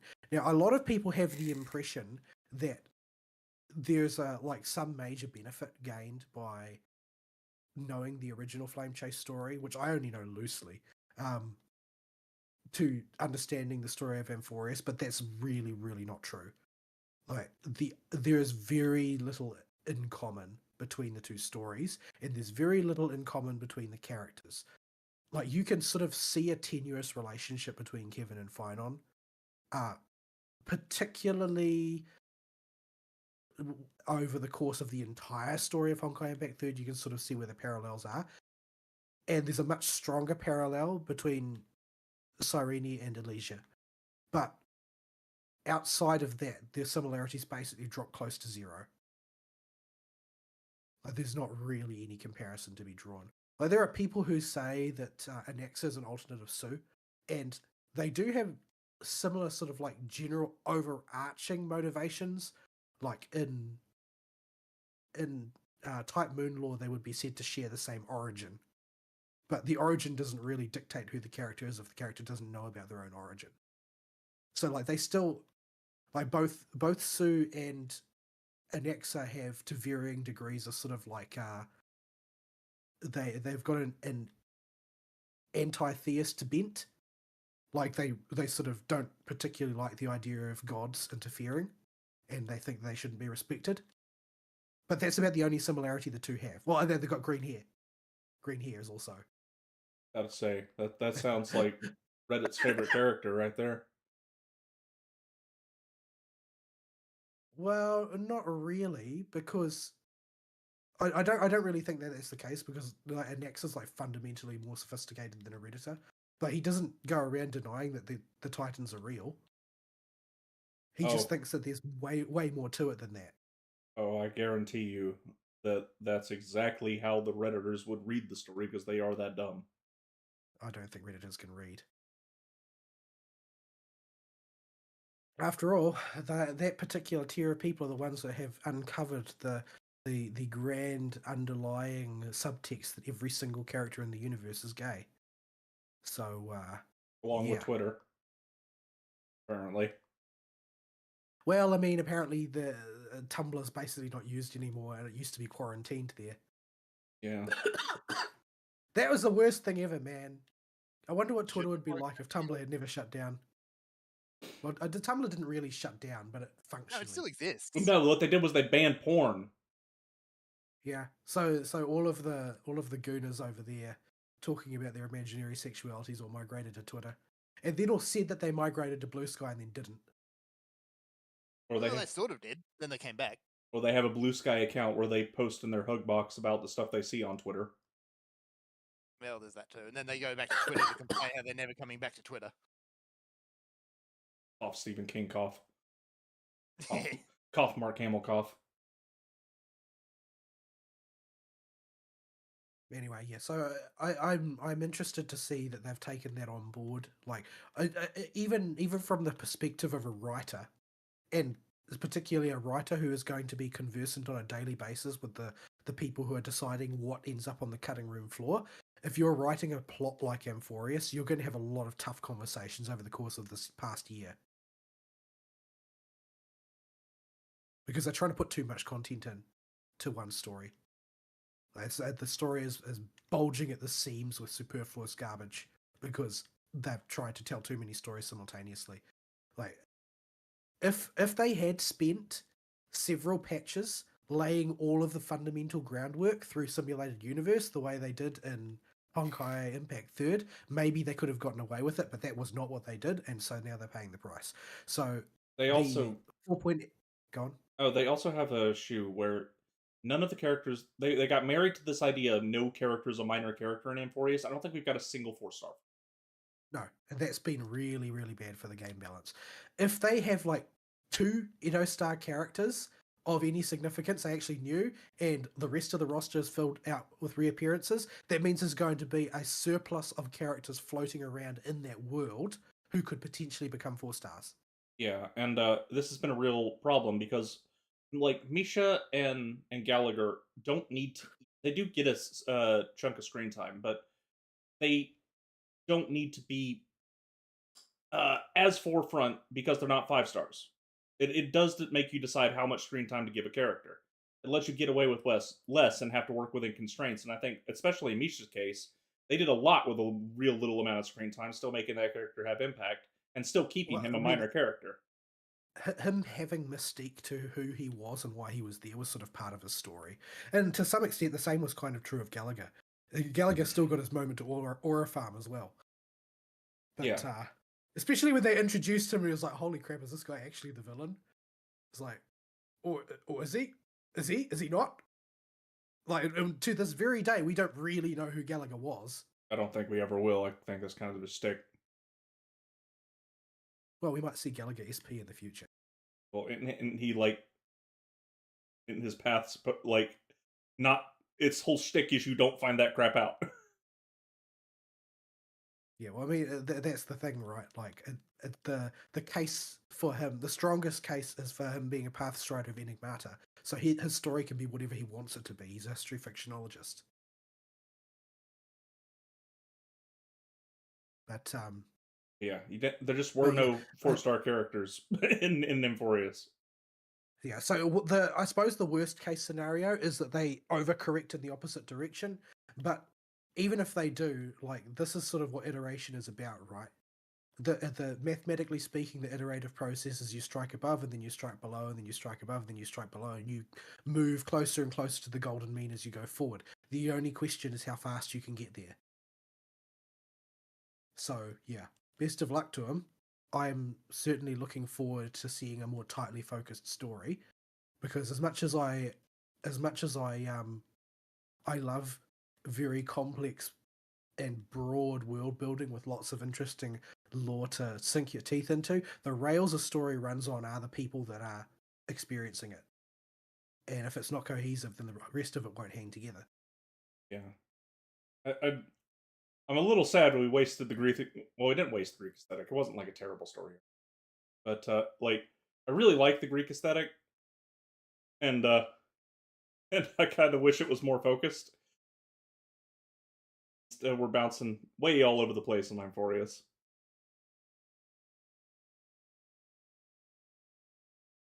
Oh yeah, it is what it is. Anyway, moving on from there. I basically didn't do anything this week. Didn't have the time. I've finally gotten Carlotta operational, and the gap in output between Carlotta and Encore is pretty hefty. Largely that's because I had been kitting everybody else out to function with Carlotta eventually, so Encore was sort of getting the residue that was left over.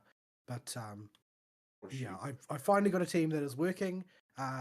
Carlotta is gorgeous and fun and does lots and lots and lots of damage, but I still have to turn my world level down because I'm still getting teabagged by everything in sight on my own world level.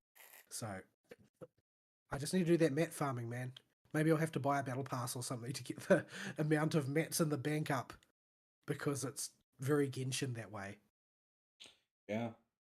Like you fall way behind the farming curve, and basically I'm short on ascension mats and exp mats and skill mats and every other kind of mats for raising my characters. Like, my characters are the main reason I have to turn the world level down is because my characters are like a full 10 levels behind where they need to be for that world level. So it's just too rough. But yeah, I'm really enjoying the story though. It was really surprising to see what a turn it took, moving from the 1.x to 2.x. And apparently it takes another leap forward when you go from Raguna to Septimont. Because Raguna is basically Venice, right? So Septimont is basically Rome. But yeah, I'm looking forward to seeing where that goes, because it's just been a really great story so far. Very, very solid. The weak point in the story is invariably Rover, simply due to the fact that Rover is still sort of like Traveler at this point, where the story is not really properly fleshed out. Like, everybody sees you as important, but nobody's willing to tell you why. So, Yeah. but most of 2.x has pretty much backburnered that whole thing. Nobody knows Rover or cares about who Rover is in Rinashita. So it's ceased to be a burden on the story. You're just this person who they met and happens to be a dab hand in combat, so let's go on an adventure. Yeah. I would love to progress to that point, but number one, it's another gacha game. Number two, I have to go through the fallen leaf of the hung dragon doth squish across the ground. Forsooth, and this is of great legend and importance. Oh, great one, before I get to tub pups. Well, that gave me a headache just listening to it. There was there's this thing where you help debug an MMO in a recent event, and one of the bugs is that there's a flying tub pup. And despite the fact that it's flying, you can still technically get into it if you can hit the activate button while it's flying past you, and then just fly around on the tub pup. Oh, tub pups. But yeah, for me, I don't have any such sort of noble discrimination about gacha games. Whether or not I start playing a gacha game depends almost entirely whether I see a cute waifu that I really want to play. Yeah, mine is entirely in practical energy reserves, because every gacha game that gets tacked on, when I'm doing my gachas daily flop through, I'll feel compelled to add it to the list, and it will switching from gachas to single player games is takes energy in my head to switch, and the more gachas I have going, the harder that switch is, and there's a lot of single player stuff I really want to get through right now, especially. So I have to be at a dearth of single player stuff and other games to really want to add more to that list. Yeah, I'm not that fussed about what I play, and While I very rarely miss my dailies, I have my dailies incredibly condensed down to the minimum amount of time. Like I think I completed my like minimum dailies in Woowa last night in about 3.5 minutes or something like that. Yeah, Because I just got it down to a fine art. I still have to play though. I can't put on my pants while doing it. yeah, I'll be able to do that easier in next patch number in Star Rail. Yep, because you'll be able to set your farming rounds up to 24 for materials and up to I think 6 it is for other types. Basically enough to completely dump your entire Trailblaze reservoir. Yeah, turn on a YouTube video or put on your pants, and just leave it on the other screen. Try and find where you left your belt. Probably in the washing machine again. No, good. I'm not the only one who does that. My poor washing machine. When you mentioned it last week, I went and looked in there to see how dinged up it was from the few times I've done that. Man, that belt has it's mean to that washing machine. There's chips all over them, Yes, swirly bits. I Oh, have yeah. never left my belt in the washing machine before. Never. Because I don't want to buy another one. Oh, I don't. Yeah. The one that gets The left in the washing wash. machine or the belt? Yes. Yes. No, the There's no need for either of them. my nice proper belts are not the ones that get left in the washing machine. It's the one that doesn't even have little. It's the fully stretchy one that doesn't have any normal holes for the belt. It's just like this thing has a function, and it is keep my britches up, and that's it. It is not meant for looks. So I do It not is for care. pant suspension only. Yes, and it will not be seen because my shirts are always so long. I'm fat, so I buy my belts for durability. They have to be able to, keep my gut retained to the maximum amount that they can for the longest lifespan possible. And it is actually really hard to find a proper leather belt in New Zealand. Like, I go to a special leather store for it. Because most of them, they call themselves leather belts, but they're actually Oh, just sort of like pressed fragments of leather in bonding agent that have a leather veneer over them. yep. They're not And actually that's largely single what we get pieces of here hide. too. Yeah, I have to And go to a special store to get a single piece of cowhide. yeah, because those pressed veneer, vinyl, whatever the hell they are just absolute rubbish. They fall apart after about a month. Yes, I, So I yeah. I bought a whole series of those, and they would break the holes would merge into each other, and they would fray, and they would disintegrate, and each of them would only last for a couple months each, sort of thing. So I went to a proper leather store, and I got a single piece of cowhide, and that one has lasted like 6 years at this point.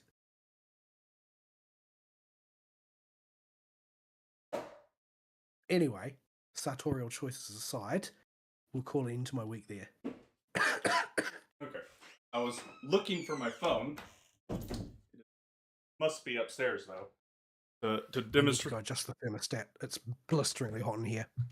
to, to demonstrate what the uh material my belt is made of is, because it's very hard to describe.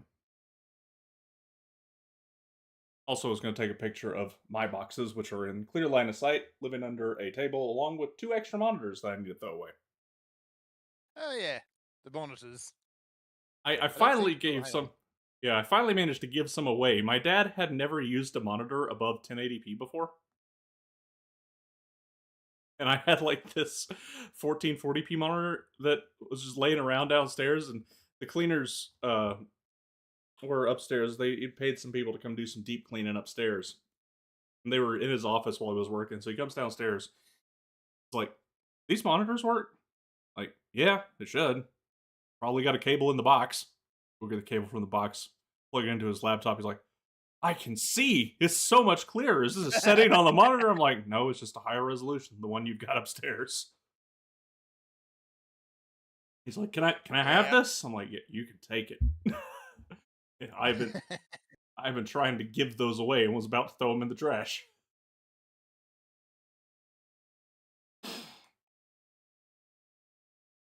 So yeah. Um so Gam Shen. I am on meta this cycle because I pulled Nailu and I pulled Llama, and this means I have a Bloom team. I've been planning this for a while, so I had most of it pre-farmed, and have been able to do all the endgame stuff in Genshin for this cycle. That will not last. I will immediately be off meta as soon as the next thing comes out. Guaranteed. But yeah, it's a rare confluence of the stars that allows me to hit every single everything. So I figured I would go ahead and get the clear on everything. So if I pull up my thing, like I got 36 stars, Spiral Abyss this time, easy, breezy, beautiful cover girl, no problems at all. Just Nailu does Nailu things. Any things go boom. Just hate that freaking cactus, so I couldn't be bothered even trying. Yeah, so the cactus is the sticker point. That and the other thing, which amounts to just brute forcing it as hard as possible with the booty of the cow. And throwing Kokomi's jellyfish on top of it and hoping for the best. Or if not Kokomi's jellyfish, then sending the goon squad after it while the cow bounces really, really hard on it. And just hope you high roll the crits. And that's pretty much all you can do. Imaginarium Theater was also on meta. It was Dendro, Hydro, and Electro? Maybe? That sounds right. Either way, it was elements I have a lot of characters on. So I was able to bust my way through that. On this, not even visionary difficulty, let alone the newest who is this for difficulty. Although if you ask me, visionary difficulty was already who is this for difficulty. Because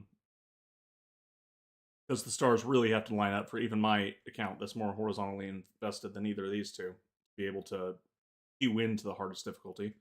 But this time I barely had enough characters to do it. So did that, got my way through it. Had to give up a star on the last boss because I forgot it was the chicken and it already used my Farina, and this meant I was not going to make that time because that chicken won't come down.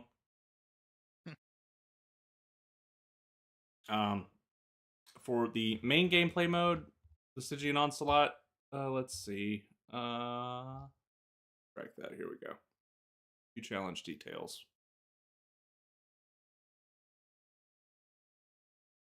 Alright, so I could post this. So I did the level 100 version.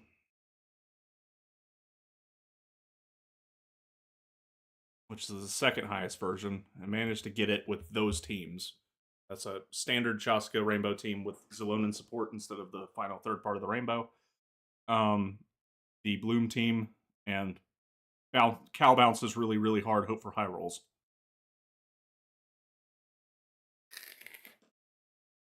And yeah, just basically happened to have the Bloom team already set up because I was planning on building it. Did it in 50 seconds.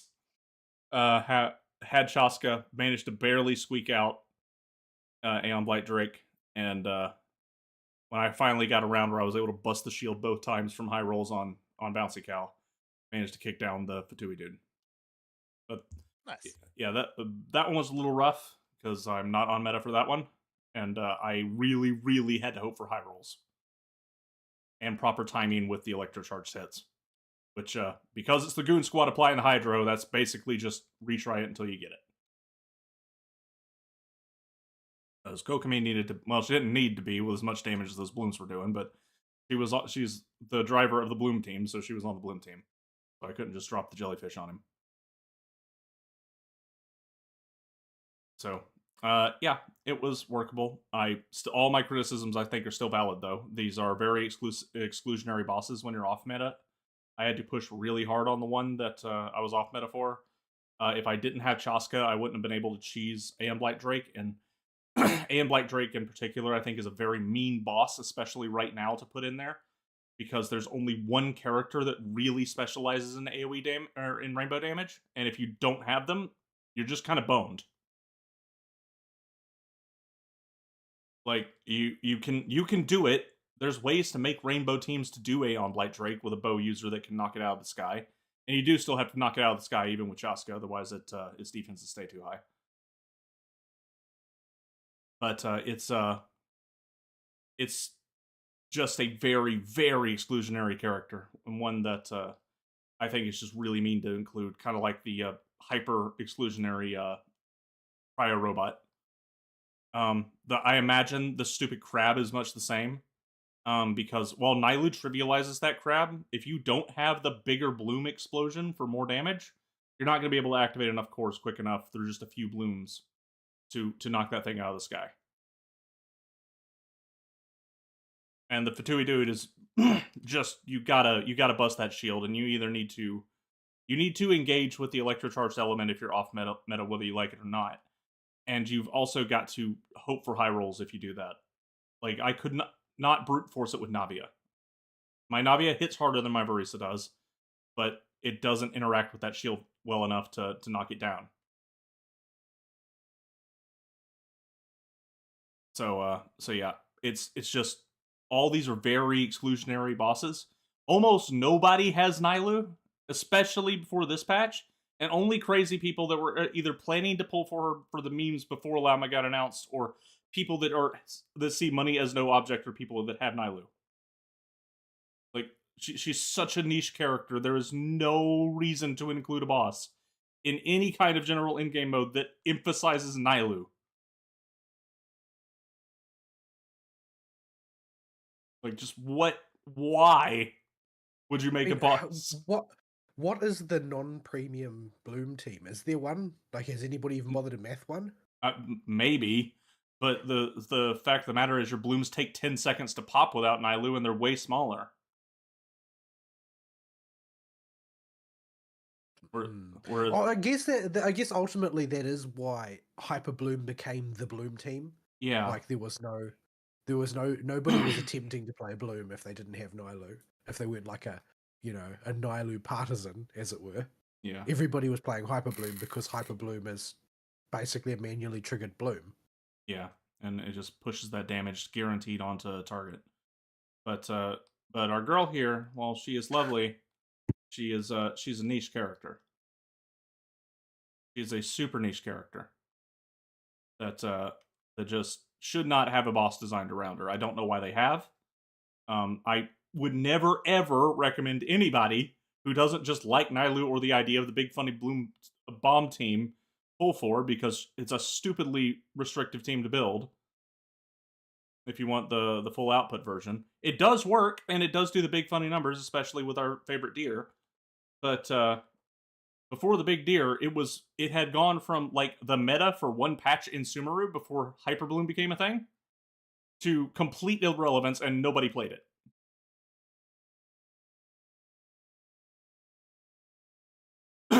So yeah, that's a very odd decision, and I imagine is going to make things very difficult for a lot of people, because you need to trigger blooms to send the cores up to hit the crab while it's in the air. And this means you have to cause bloom reactions on those things. There's a problem with that. Bloom takes 10 seconds to go off. Or however long it is normally. I don't actually know, but it feels like 10 seconds. 10 is a lot of seconds in combat time. Yeah, it's probably closer to like 5 or 6 seconds, but might as well be 20 seconds. Takes forever. And the radius is reduced, so you're not hitting as many of the cores when one bloom goes off. So you need more blooms to trigger them. You can see why this is suddenly becoming a snowballing problem. So, don't like them putting bosses like that in there. Because as soon as you're not on meta and they put a boss like that, you're going to have a no path to victory situation like I did with the Cryo boss. There are people that might have no path to victory situations because of the crab or the electro guy or the Aeon Blight Drake, because of how restricted these bosses are. If you're going to put stuff in here, please don't put bosses that are exclusionary. You can put bosses that emphasize certain mechanics, but these hyper exclusionary bosses that require you to have very specific teams or characters, I do not think is the way to go with this. At least from an enjoyability perspective. For a wallet perspective from Hoyo, maybe they've got the metrics to say, yeah, I have more money. But Well, the thing is that the conversation seems to be taking place amongst people who are at a game level way above us, because they're always talking about how, I saw a lot of it this week. In fact, there's a lot of people skiting about how everybody keeps saying that it's impossible to do Stygian Onslaught without character X, and it's just a shill for character X.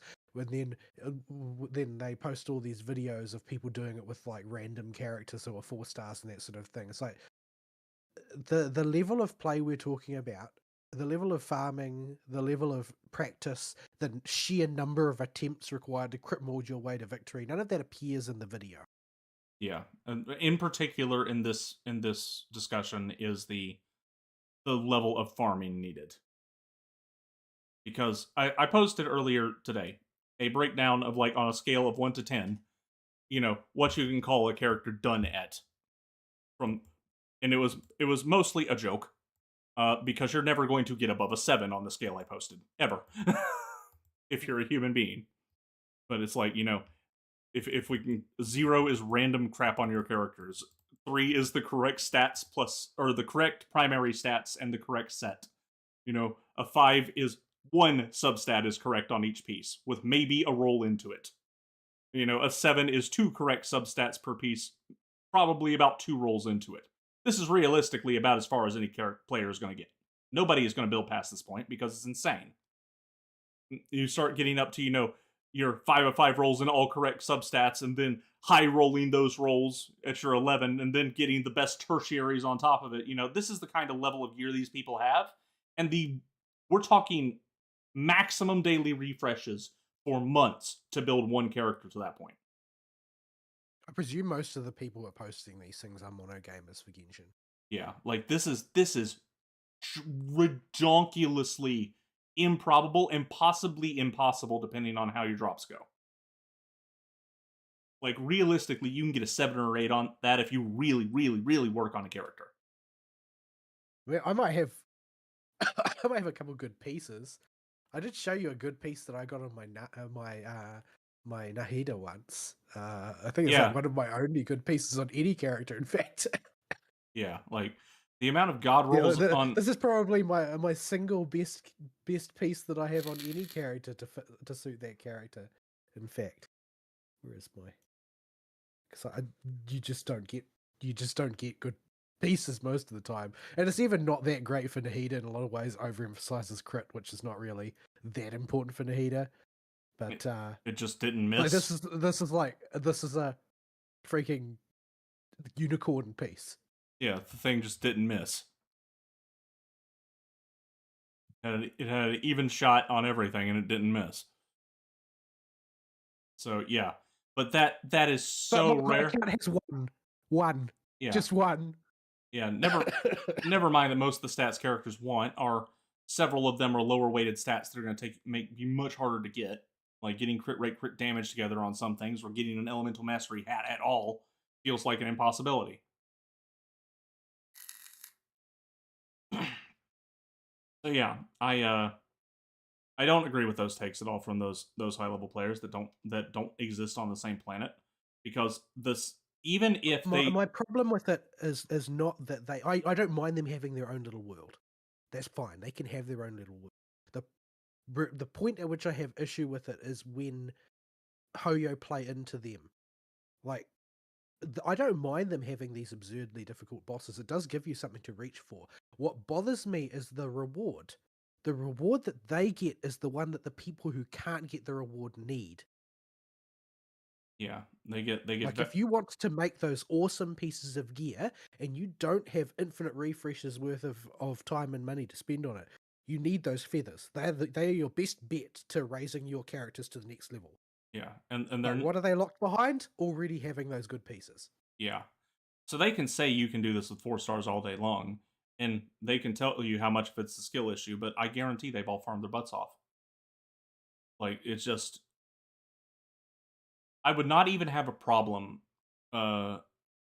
if it was just a purely execution thing. I would not have so much of an issue. But the fact of the matter is, the gear requirements in all Hoyo games are too sticky and stingy for the level these people are talking about to be able to perform at, to realistically even be able to make the attempt. Like, I mean, you can see that when you look at their gameplay videos, right? If you just look at like the first couple moves that they do, let's say they'll put their Bennett out on the field, Bennett will ult, they'll put the Shangling out on the field, and the Shangling will ult, and then you'll start to see that Shangling's the spinny roundy thing that orbits her is doing, 20 odd K per tick, and your Shangling doesn't do that. yeah, your Shangling does like half of that. There's no other things on the field at this point. This is the first two moves. Yeah. So this has to be pure stats. There's no gameplay involved here. This is setup phase. Yeah. So it's like, yeah, it may be doable in the strictest, most technical sense of the term, as in it's not an impossibility on the spreadsheet. But 99.9 repeating percent of people have not refreshed every single day farming the specific characters you're using enough to get this done. Now, the other thing that's always unwritten is like, actually, how much crit molding did they do? Like, Yeah. how many failed runs do they have? Yeah. How much is the crit variance here? Or did they just farm so much everybody has 100% crit rate? Yes, like I posted the standard Hoyo, the standard Hoyo output for anomaly arbitration, my successful gold run, and there's a reason it says challenge attempts, because you have to attempt it a few times to work out the kinks. So it took me 11 tries to get my gold. All sorts of silly crap was tried in the meantime. Not all of those were with the team that I ended up using, but that number is there to show it's not something you could just walk in and do. And if you're going to go for the 0 cycles Xandar, well, I mean, how many tries is going to be next to the names of those people? Yeah. And yeah, it's just a simple reality that these modes being incredibly hyper focused is going to be a problem. Because and it was frustrating last cycle with the chili robot, where I just there was nothing I could do against that thing. Like, I had nothing. I had 0 way to kill that boss. There was no way on my account to build a path to victory. By contrast, I was on meta, and it was the only boss I could kill. Yeah, like, Because freaking Mexican Hatman was on the other. yeah, I was able to brute force it with the cow. But you know, the cow will fall off. Cow is an attack damage character. Yeah, That's the pretty much the only thing Varisa's got going for her is brute force. Like, she doesn't have any clever mechanics that are going to scale multiplicatively with something else or anything like that. yeah, like, you're getting into Navia plunging attack territory if you start coping on that. Low Navia plunge. But yeah, the bouncy cow works really well with once if she got your Yansan and she hits really hard and can brute force some things, and that's about it. My Navia actually does more damage right now from her constellations than the raw amount of gear I've put on her, but still missing a freaking hourglass. But yeah, that's I really hope they open up these Stygian onslaught bosses to they can stay difficult and be really hard. I just want them to broaden the range of applicable characters that can attempt. Like, I don't. Yeah, I mean, there's a trend towards increasing specificity as you have sort of like fill out the design space. Like, the temptation to have something hyper specific is going to be really strong, and they probably have an imperative of sorts from marketing and IP management to say, oh no, you need to push this character.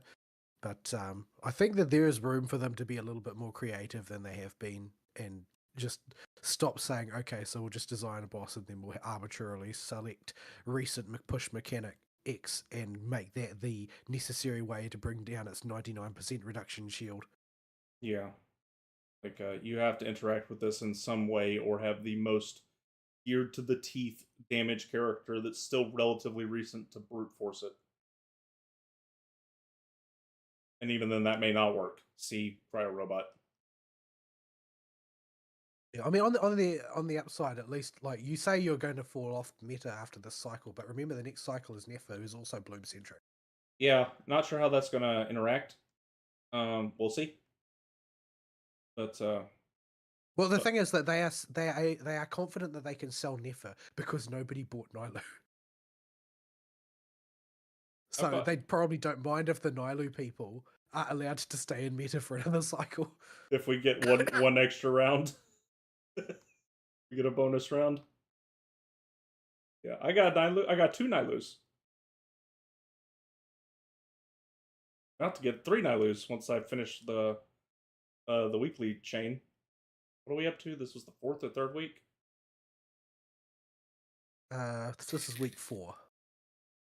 So 4 more weeks to go.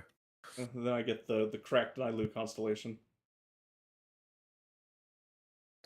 And I just get a random constellation because I don't really have any strong ones to pick from. So I'm just going to pick Yomiko because I like Yomiko, and I wish like Yomiko hadn't fallen off so hard that now C6 official out damages her. But gives the break. If there's a character, there are a few characters that could really use some reworking, and I think Yomiko being able to drop all of her turpits at once would be up there for necessary changes. Like if you press and hold the skill button and let her drop all 3. Yeah, I think that she does need some overhauls to be a bit more relevant. But yeah, I don't know whether they'll give her another day in the sun. They've never revised a character before in Genshin. The precedent now exists for them to do it, and ZZZ in particular is putting all power to the front guns on that. They seem to be making it an ongoing trend. HSR is doing it the way they did everything. They do everything, which is to say, in fits and starts. But they pumped out 4 in one go, all of which are pretty solid revisions.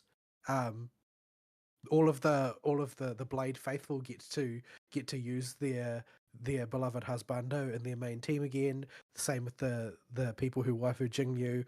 I've got Silver Wolf, and I've got Silver Wolf nicely built, and it makes my Acheron team actually quite nicely functional, and will enable me to run Mono Quantum if the freaking Sekidos mines would ever cough anything useful up. No, those mines don't have anything.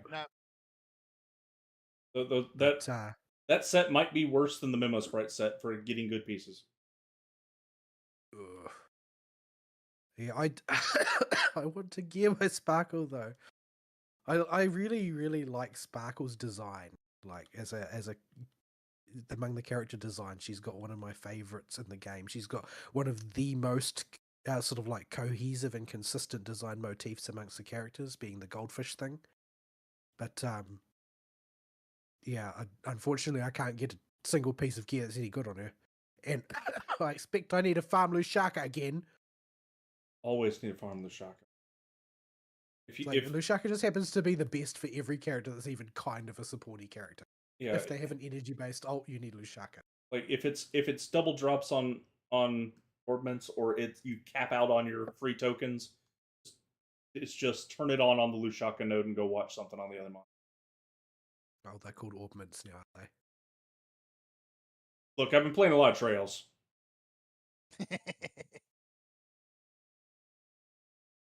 So yeah, they've done a good job in the other 2 big games. There's really the biggest reason that they're not going to revise them in Genshin is simply because they have a long history of not doing it. But I don't think that's going to be a very concrete reason going forward, because there's a lot of people who want to see revisions, and there's a lot of dead drop characters that are starting to become a bit conspicuous. Once they've gone through a cycle of like the Chronicled Wish banners, I think the time will be ripe for them to say, okay, so now we've got concrete numbers for what old characters do when they are in their old state, and this is now proof positive we can't sell them. So how about we start trotting out revisions? Yeah, I'm really curious as to what a Chronicled banner would look like where all the characters had undergone at least some revision. Yeah. I really, really love Yomiko as a character. She's one of my favorites in the whole game, just simply because she's got a walking troll aura that everybody is put off by, and it's highly entertaining to me. I could be tempted to pull constellations for her if there was a payoff for doing so, and currently there's not. And Yeah. I've got an ongoing grudge against her signature weapon for never coming out of the gacha for me, no matter how many times I attempted it. Yeah. Yeah. So yeah, that's Genshin. ZZZ. Uh, Fairly standard farming weekend ZZZ. I'm just kind of spattering, recollecting materials, for like support rupture and attack units, for Ascension, just so I got them on hand. Uh, Not really Just focusing on gear. I'm autistically farming the new disc. I I have so many of them in my inventory, and none of them are any freaking good. Hopefully, I'll be able to at least clutch together something decent for Lucia when she comes out. yeah, I have no idea what I got for discs. I have not looked in a while. I've hit the nodes a few times, but I don't even look at the discs I get. I only really upgrade my character's discs when I realize that, oh, you're feeling a little noodly. Did I leave your disc? Oh yeah, I sure did. Oh, let's try and work on You know, that. I treat it like it's Star Rail, and I depend heavily on my stats in order to carry me because I am no good. Yeah, so we all know my standards are E rank discs on my main character.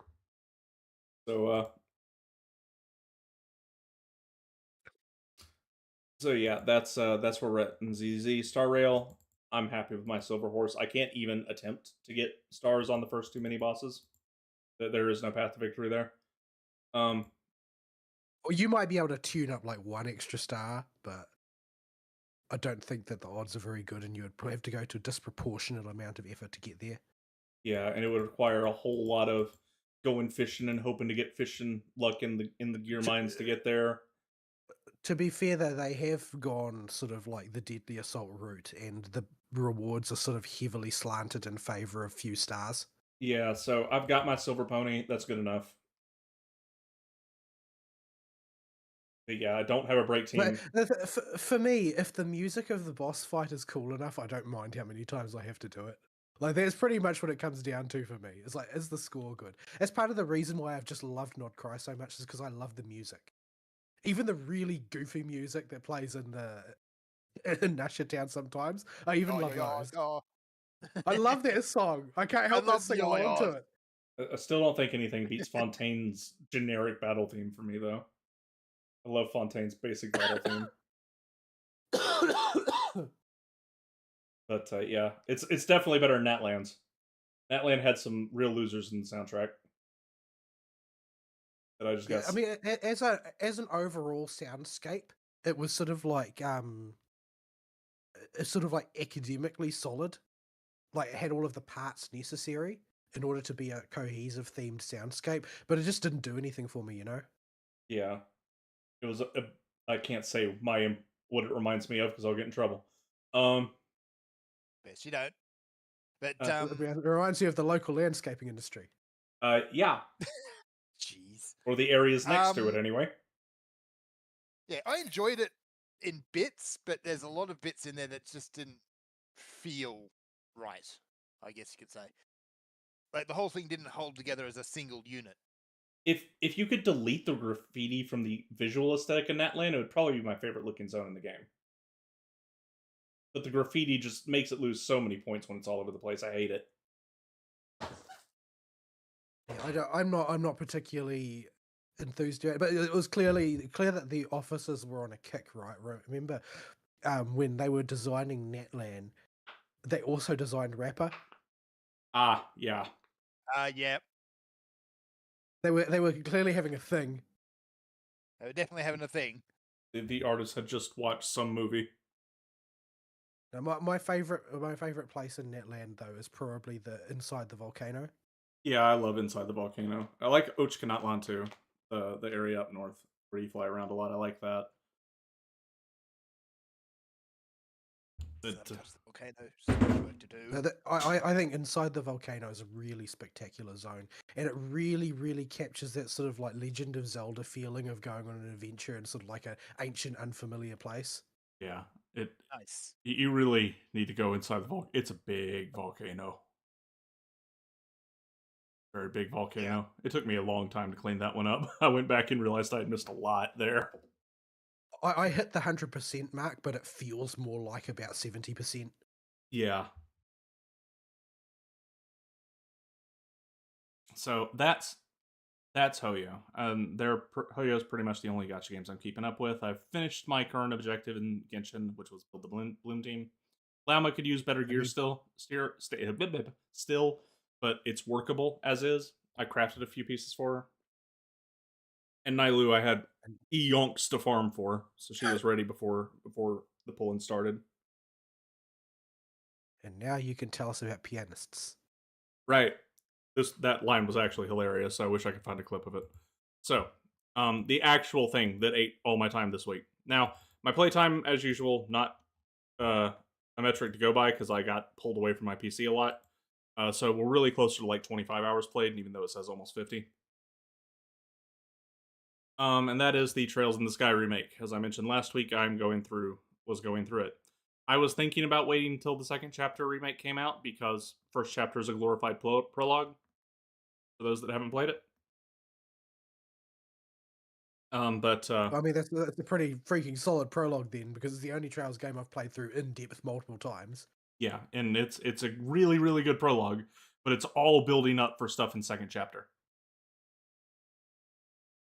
So the remake. How do I want to tackle this? I also feel like it's one of the best cliffhangers I've ever seen. Like, it was a cliffhanger that was like genuinely anticipatory, but I didn't actually feel that much resentment toward it. Yeah, like you know something's gonna happen next. It is a hard cliffhanger though. Like it really leaves it resolves the story with Richard completely, and with solidifying who Cassius is and why he was important, and all that build up, and it just all the other stuff that had been building in the background with Joshua's past and Wiseman and all that, all of it gets hit with a hard to be continued with evil scary face Wiseman at the end. Or Professor Alba, I guess. Spoilers for a 25, 30-year-old game. Right, so I'm not going to be too gentle with spoilers here, because the game is you've had decades to play it at this point. So I won't go into anything in second chapter, but first chapter you've had plenty of time for people in the past, and the story has not changed hardly at all. So the first thing to note is the Sky games are older, and this is a direct remake, as faithful as they can with the Calvert combat engine of the original Sky game. So, what does this mean in terms of gameplay? It means we've got the hybrid real time where you transition into turn based when you want to do more damage. You're more efficient in turn based combat, but you can get an advantage by attacking the enemy and building up a stun meter outside of it. And dodging attacks will let you build up more powerful moves you can use outside of combat and stuff. The out of combat stuff isn't too terribly important, other than making sure you get to go first on trash mobs and can farm a bit more efficiently if you know once you figure out how to use it. The in combat stuff is very much so the Daybreak games, where instead of a grid, we've got you walk around the battlefield and movement is a free action. And you didn't mention lawn mowing. Lawn mowing. Cutting the grass. Oh, right, you can cut the grass. So that's one of the biggest things holding you back in how fast you can go and be prepared for any given boss fight is how much CP you have. Yeah, I remember doubling back to get trash fights in my original playthroughs. Yeah, because you really wanted to go into a boss fight at least with your S break available, just in case you see a whole bunch of critical land on the enemy's turn that you really, really would like to delay out of them through an S-craft or something, or steal away from them. Now, you can instead just go smack the grass. And the grass will pop out CP for the active character while you're on the field, and so you can just quickly shoot back up a few CP that way. If you want to fill up the full 200, you're going to be mowing the grass for a bit. But if you just need to get like 30 or so, it's not too bad. Smack a few pieces of grass. Just get yourself back to full. And they're way more generous with the CP food this time as well, because there's like 59 recipes. for Joshua and Estelle to learn, and they all are not too bad to make. And plenty of them have like give you 40, 50, 60. I think the biggest one gives the full party 70 CP for your CP food. I think that one's out of combat only though. So yeah, all that's great. The combat, the early game combat is definitely a little bit tougher than Sky 1. We're not up to Kurt levels in Sky 2, where Kurt is just going to binge you over at the end of the tutorial if you play on anything other than normal difficulty at any point. But it is a bit of a step up in the early game. As you unlock more arts, and especially more crafts for characters, and eventually unlock the burst mechanic from the Calvard games, the difficulty does dip a little bit, although I am coming up on the Louvet fight in the castle. So we'll see how long that holds. For those that have played the first game, you know how hard that fight is. I spend a lot of time just sort of staring into the grid, wondering if I could will things to go better. Louvet's just he's hard. And all you don't even get bonus BP for beating him. You just get bonus dialogue. But you can't not.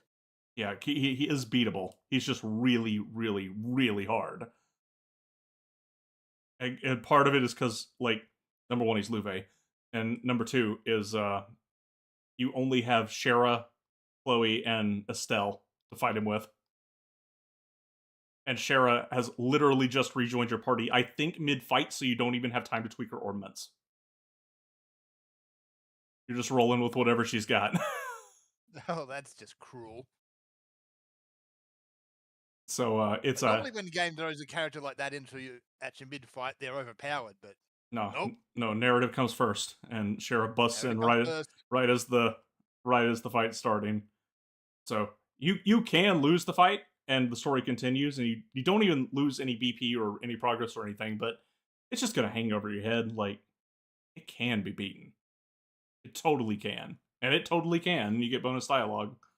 But I'll see how well the difficulty holds up after that. I'll have to finish the whole game. None of Sky 1 is too hard in general. You're not stat gated a lot. We do have the Calvard sticky mechanic for turn bonuses now, where S-breaking, all S-breaks now have the ability to steal the turn bonus that's stuck onto an enemy when their next turn comes around, rather than pushing the button to intercede in the turn order. Functionally, this feels very different, but practically, it's not. It does basically the same thing, and there are also crafts now, like Estelle's Comet, that used to be basically useless, now have the steal turn bonus modifier on them, so you can use her less powerful Comet attack that just shoots the staff forward like it's Wukong's stick. And it now has the effect to steal an enemy's turn buff on her for her next turn. They've also introduced a mechanic that was added later.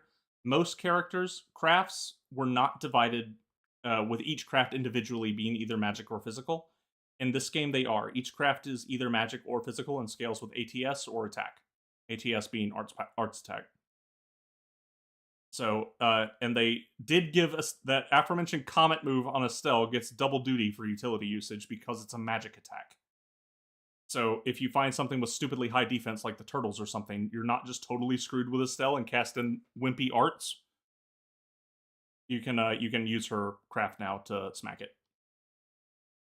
They have reverted entirely to the old ornament system from Sky 1. That's back.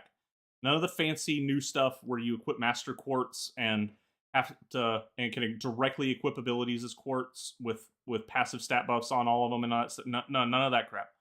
No, it's just you put your passive hit 3s and mind 3s and HP 3s, and they all have a Quartz value associated with them. So like hit 3 will give you 3 space points, and like attack 3 will give you 3 fire points.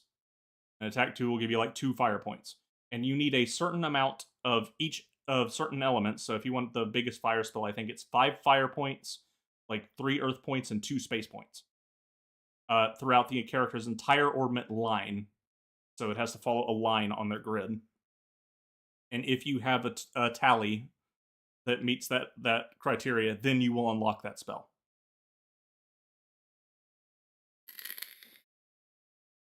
So we're totally back to the old ornament system. I like this old ornament system a lot. It makes a whole lot more weighty decision making when it comes to how you want to build your character's ornaments, and doesn't overwhelm you with just a ridiculous number of miscellaneous effects like some of the newer games can. Oh. Oh? Yeah, sorry, just distracting you. I decided to YOLO on Flynn's, and I pulled Flynn's. Of course you did. Because I didn't care enough. Also, I think I got up to like C4 sucrose now. It's workable.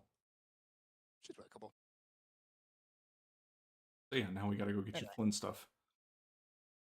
It goes in the work pile.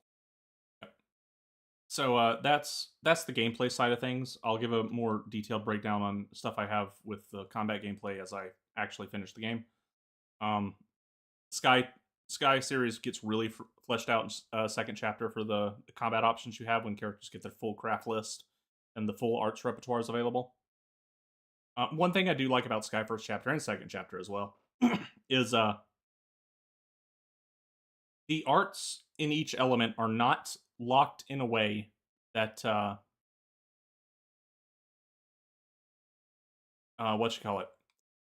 So in the later games, there will just be ascending AoE sizes and damage for each element. And they effectively let the weakness system just carry how useful each element is later. Early on in the Sky first and second chapter, arts don't work that way. The Wind series is the one that specializes on AoE. If you want something that hits hard, you use fire. If you want something that has medium range, but fire's also almost entirely single target if you don't have any arts range up quartz to make it do splash damage. Like the water quartz offensive spells are going to do things like be medium range but have a chance to mute or freeze, and do somewhere in the middle of damage between wind and fire. Your time spells are not going to hit very hard, but they have a chance to instant kill stuff that isn't immune to it. Very diverse effects for each element and that they specialize in. And it makes the arts planning feel much better when you're building out a character's spell list by equipping their quartz. Also makes it more impactful because maybe you don't need any more space quartz on a character, but you still want them to have 100% accuracy. Well, maybe you give them an accessory slot for that instead. So you can't just roid their ATS with blue spheres or something.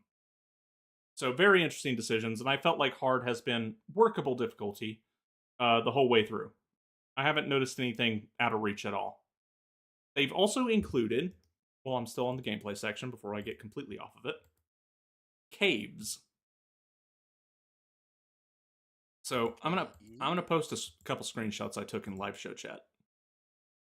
So as you're wandering around, you'll just find these random caves. There's one per major zone. There's 4 chapters in the game, and each one has a cave.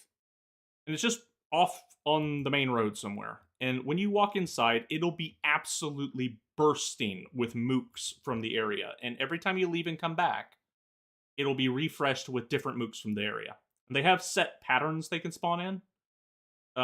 Usually it'll be a themed type that'll be all in the cave. And so you can just walk in there and fight like 30 enemies at once.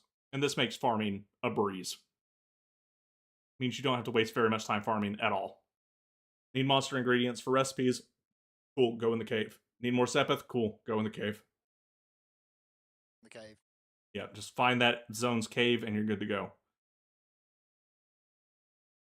This is something I've greatly appreciated. They've also marked a lot of the missable stuff with blue exclamation points, like the Carnelia books. Now you don't have to remember exactly where they all are. Because you may remember, if you played the Sky games, the Sky first chapter in particular, some of those books are really dumb in where they make them activatable, particularly the one that when you have to sneak around Gransel without getting caught by the guards one evening and are told to go to the cathedral, to get one of the books you have to go to the opposite end of the city, crawling with guards you have to avoid if you want to get max BP, and go on a random airship in the dock and go talk to a dude to get one of the chapters of the book, and then somehow make your way all the way back across to the cathedral, which is your final objective in that stealth section. So, yeah. 5.1%. Yeah. It is go look up a guide or go home for that one. But in this game you can easily get all the chapters of Carnelia without pushing through. Incidentally, the character in Carnelia, they have actually made have appearances now. So we get to see the leader of the Gralsritter appear, who is the leading lady of Carnelia, and she plays a minor role as a background character in Sky the Third, and is mentioned regularly whenever the Septian Church comes up, and the Gralsritter especially.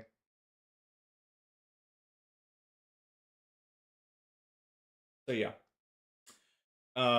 that's it for gameplay stuff for now. I might go back more into that when I finish the game. Story wise, this is where I need to do the most thinking about how I want to describe this because it's very difficult. First, the core story remains unchanged. Good. Everything's as it was. All of my issues with the story have to do with the localization end. Particularly with the ADR director. Not with the actors. The actors actually all kill it. They all do a good job. There aren't any bad actors in this one. The acting is on point. My problem is with the ADR director and the localization. The localization takes a very, very literal translation most of the time, and then occasionally you will get to a point where somebody clearly hand translated something and did not have the same kind of tonal care that XC did whenever they changed anything, and you get zoomerisms. Oh dear. Oh boy, why is that a thing now? Like Why do people keep putting zoomerisms into games? and it's Ain't nobody asked for that. It's even worse because of the hyper literal tack they take for a bunch of the translation, where you can tell this is just hard as close as they could get to the literal language. Tone be damned. And then you just have this random batch of lines that will have like Estelle saying sus. But why though? Yeah, I wanted to slap somebody. The other one is the ADR director who is apparently unable to read. Because, for those that don't know, the country that the Sky Games take place in is Liberl. Liberl. Liberl. Not liberal. Not. What? They have invented an A from the ether to call the country liberal. But a bit rich no. hearing RSTL criticize people on on pronouncing things incorrectly. It would be one thing if it was just an alternate pronunciation for a whatever name of a place, but that word has connotations in the English language. Instead of liberal, it's libel or something like that. They pronounce it. Yeah, if they were just screwing up a pronunciation into something that wasn't another word entirely that already has meaning and a negative stigma at that would be tolerable. But they're pronouncing it like somebody's a liberal. Like that person is liberal. That's what they're pronouncing it like. And it's very clear that the ADR director got on a high horse and instructed every single actor to do this. Because it starts off with some of the characters saying it correctly and saying liberal.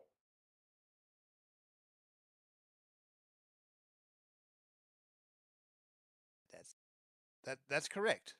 So, how long does it take them to everyone start saying liberal? About 2 hours in. Oh dear.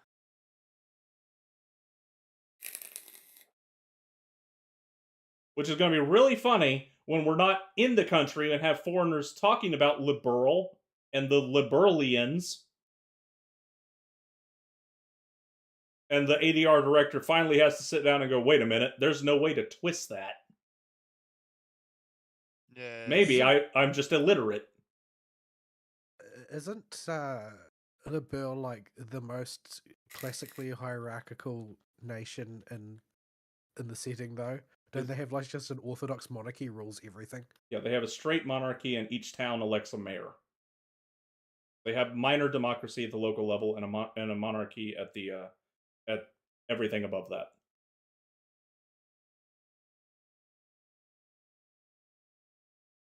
So yeah, not exactly. And the mayors are functionally just the nobles, even though they're elected. They're all the people that are the richest people in town. They're elected and nobody else is running. Yeah, well, And they elected themselves. like everybody else is busy being dock hands or bracers or whatever their daily occupation is, or farmers. So that has been driving me nuts. The actors, however, kill it. They do a great job the whole way through. My favorite fumble from them came fairly recently, though, when you're doing the tournament in Gransel in the last chapter, uh, where Zin recognizes Oliver or Olivier as the uh, the pianist from the inn that was playing pretty music the other day. But if I did not know better, I would swear his actor did this on purpose. On purpose, where he it's my head canon anyway that he went there, read that line, and said the in pianist just quiet enough to make it sound like he's calling Olivier a penis with a lisp.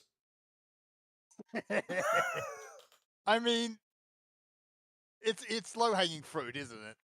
I mean, it's Olivier.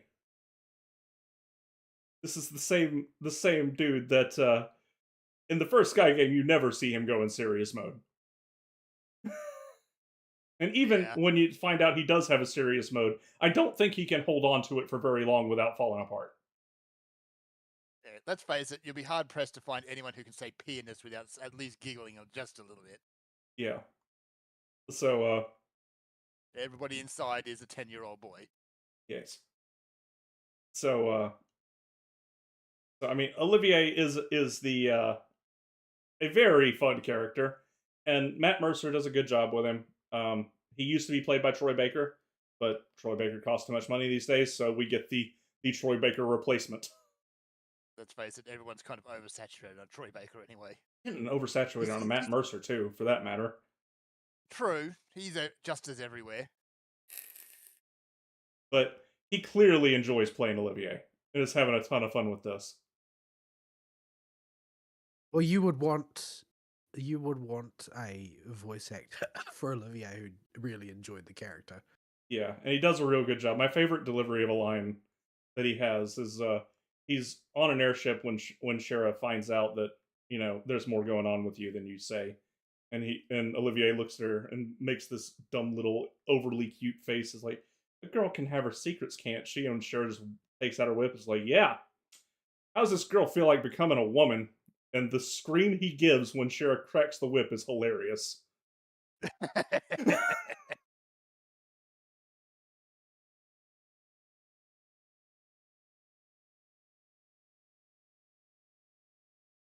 And every time I he's can't believe Olivier managed to land Shara. yeah. I think his sister is happier they got married than they are. Apparently, Oliver told Alicia like nonstop how beautiful Shara was, and she built up this super image of her head. And when he finally brought her home, she's like, "Oh my goodness!" And they became the bestest of best friends.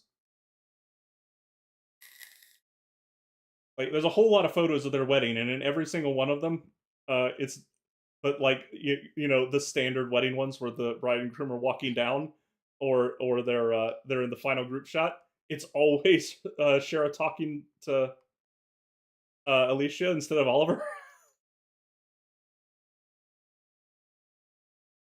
It's funny. Yeah, Matt Mercer does a great job being pulled away by Mueller. It's like, no, my comrades, save me! When he doesn't get to go to the banquet at the end of the tournament, and he has a ton of fun with that role and every single dumb line that Olivier has to say.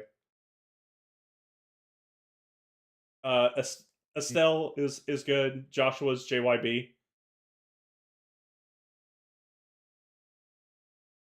Thankfully, JYB is better than he used to be.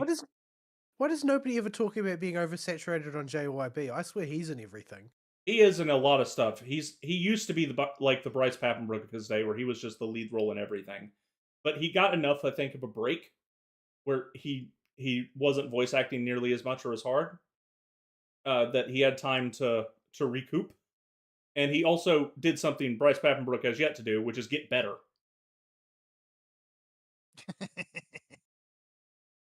Well, what incentive does Bryce Papenbrook have to get better? Exactly. He can do one generic unit anime protagonist to a T, and that's all it needs. Yeah, so JYB, most characters are reprising their roles, even though the Sky games didn't exactly have a lot of voice acting. They had like the combat lines, and that was it for the PC release. But they still brought them back. So yeah, it's there's been a few changes, and I'm speaking of Bryce Papenbrook, I'm so happy. The one major change has been Agate.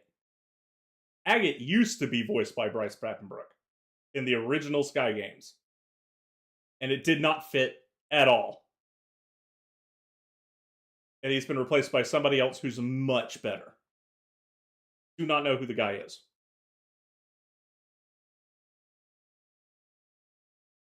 So yeah, they do a great job. It's really, I only have shoes with the localization and the ADR director, and the weird pronunciations of some stuff. The poor acerbic tomatoes didn't survive.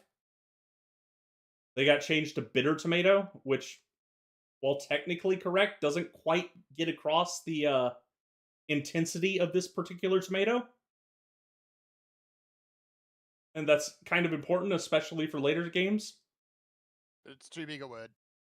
Yeah, it's too hard for the current localizers to understand, apparently. But there's a lot of stuff like that that Xseed used for emphasis and tone that they just don't do in this one. The acerbic tomato stands out as being changed to bitter tomato because it was the starkest contrast. But there's a lot of that in here where while bitter tomato might be the most literal translation of what's there, acerbic tomato really clarifies exactly what we're talking about a lot more. And you'll notice that where I just think Xseed did a better job matching tone even when they took liberties, because they always prioritized the spirit of the story first, and didn't go off on their own agenda when they did. There was always seemed to be in service of tone. They didn't have any zoomerisms or weird aged humor that will get injected sometimes, like the current batch when they break To be from fair, the literal when they translation. translated it, there really weren't any zoomers. That's true. That's not really a fair thing to give in their credits, since they didn't have that chance. That's true. But yeah. So I do have shoes with localization and the pronunciations that the ADR director forced on, but the performances I don't have any problem. Performances are all great, and those first and foremost are what are most important to me when I'm playing a game with the English on, especially one as dialogue heavy as a Trails game. So yeah, it's been pretty good so far. I'll report back with the full findings once I get to the end. And final thoughts. I'll see where we go. And I don't have any real problems recommending it to people. It's good RPG. So how far through are you? I'm in the final chapter. Sky 1 is not a very long game if you know where you're going. Yeah, I tended to spend a lot of time dicking around, so it seems like an incredibly long game to me. Yeah. Yeah, you could get lost in there for quite a while if you so desired. But yeah. Also, yeah. But I know where I'm going, and I'm mostly here to just re-experience the story, get my clear file, maybe go through and do the Nightmare Mode playthrough to get all the Chivos. At the end, take probably not very long at all. Turbo mode still exists, so zipping through is not a big deal. And yeah, I've had a good time with it. You can jump in now if you want, or you could wait till second chapter's out if you don't want to deal with the cliffhanger. And yeah, I think one of the things I am happy to have going through it you're told a lot in text about Cassius from other characters like the Queen and other members of the military and other bracers and what they've why they respect Cassius so much. And when they go over the history, it's put in front of some very interesting backgrounds. But having the voice acting with a competent delivery explain Cassius and see and hear characters be shocked when they realize Estelle and Joshua, oh, you're Cassius's kids. Like it adds a whole lot more weight to the mystique of Cassius, and because he is Yes, the it's like you've been introduced as an experimental weapon of sorts. yeah, like it makes everybody's sudden understanding of, oh, okay, we can probably work with these kids if they're Cassius's, these will work. It makes a lot more sense when you can hear it because they of just how big a figure Cassius was. Because the whole story of first chapter is what happens when the guy that is the hero that went on the journey and accomplished all these amazing things and became super powerful retires. No longer the guy for one. Oh, he's still the guy, and he will come out of retirement if need be. That's why Ouroboros is involved at all. They had to get him out of the country so that so that he wouldn't be a problem. He can go and be the guy somewhere else for a while. They literally launched a coordinated attack with mercenary forces on every single bracer branch in Erebonia to distract him while stuff was going on in first chapter. Like this might start a world war, but that would be preferable. Yeah, Gotta get this guy out. like these are the levels they're willing to go to make sure Cassius isn't even in the ballpark when their shenaniganery starts going down. It also gets Cassius upgraded to a level 5 instant declaration of war if he gets enters the country threat for Erebonia.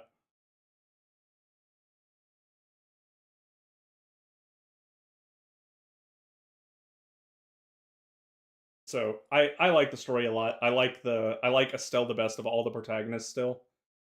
There's something special about the dumb girl with the big stick who likes sneakers. Well, I Yeah. mean, considering competition like Rain. I mean, Lloyd's not a bad protagonist. He's a little flat. Van's a good protagonist. Van's real good. But it just Estelle's special. I'm noticing no defensive Rain. There will be no defensive ring. There will be no defensive ring. I will almost tell you to watch the Cold Steel games instead of play them. Oh no. Not quite. There's stuff in Cold Steel to appreciate. It's just unfortunately all through the Reen filter. And the Reen filter unfortunately has a very strong effect on anything with ovaries.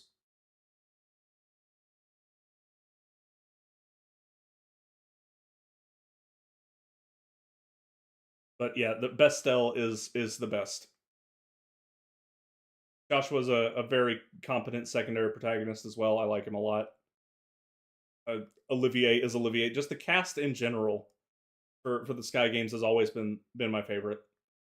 There are some winners, like the Crossbow cast as a whole probably gets enough points to tip it slightly over, but there are so many more high points with the Sky cast and their shenanigans, and it has Olivier that it just makes them super fun to be around.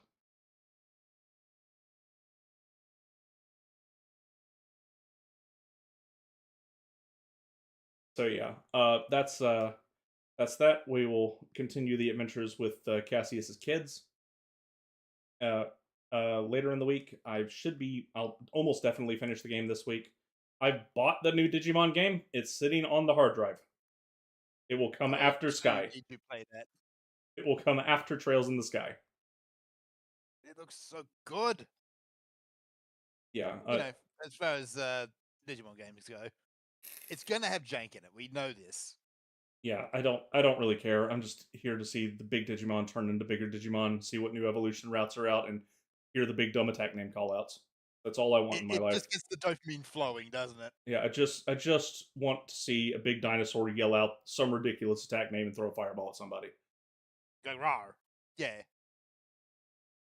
So I will probably join you in playing through that at some point. Yeah, so I will probably finish Sky. The last dungeon is pretty long. I may not finish it tomorrow, but I will definitely almost have it done by Monday.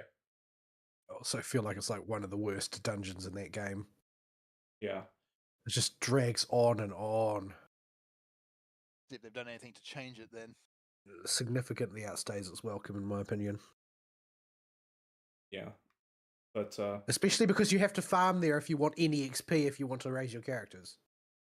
yeah, maybe there'll be a cave in there. That'd be nice. So yeah, after that, I will move on to Digimon, and we don't have any Hoyo updates this week, do we? I didn't think. There should be. I don't think there are any new ones scheduled.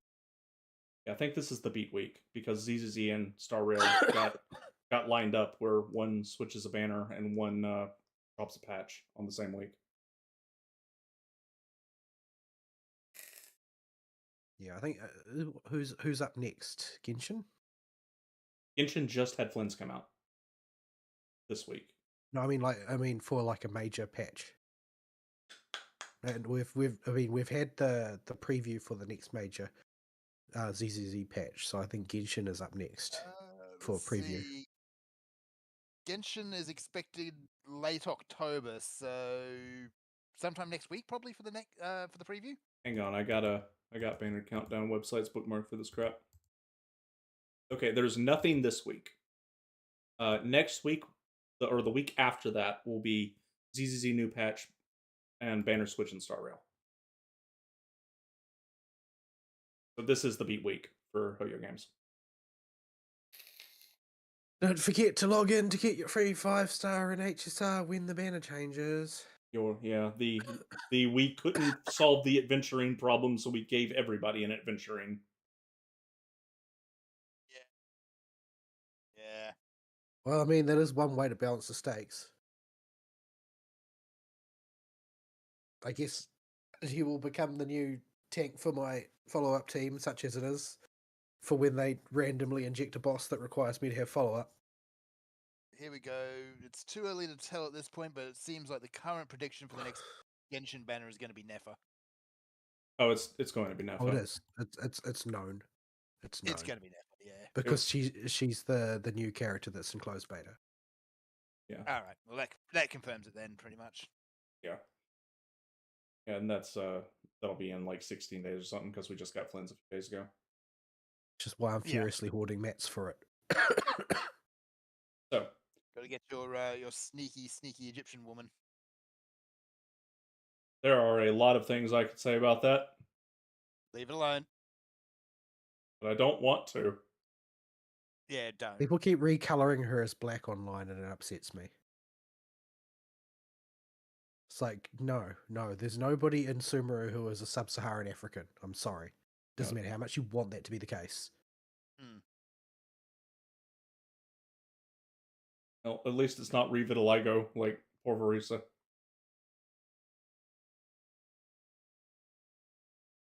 Why? Oh, because cow print. Yeah, okay. Oh, it was. Yeah, the thing is that's the incredibly cruel that is. That's the easy excuse, but the reality is that they've been doing that to characters who are totally unrelated to cows for a long time, for reasons that are not clear to me at all. Completely alien to basically everyone, yes. I don't get it. Yep. So that's my week stuff. We have an email.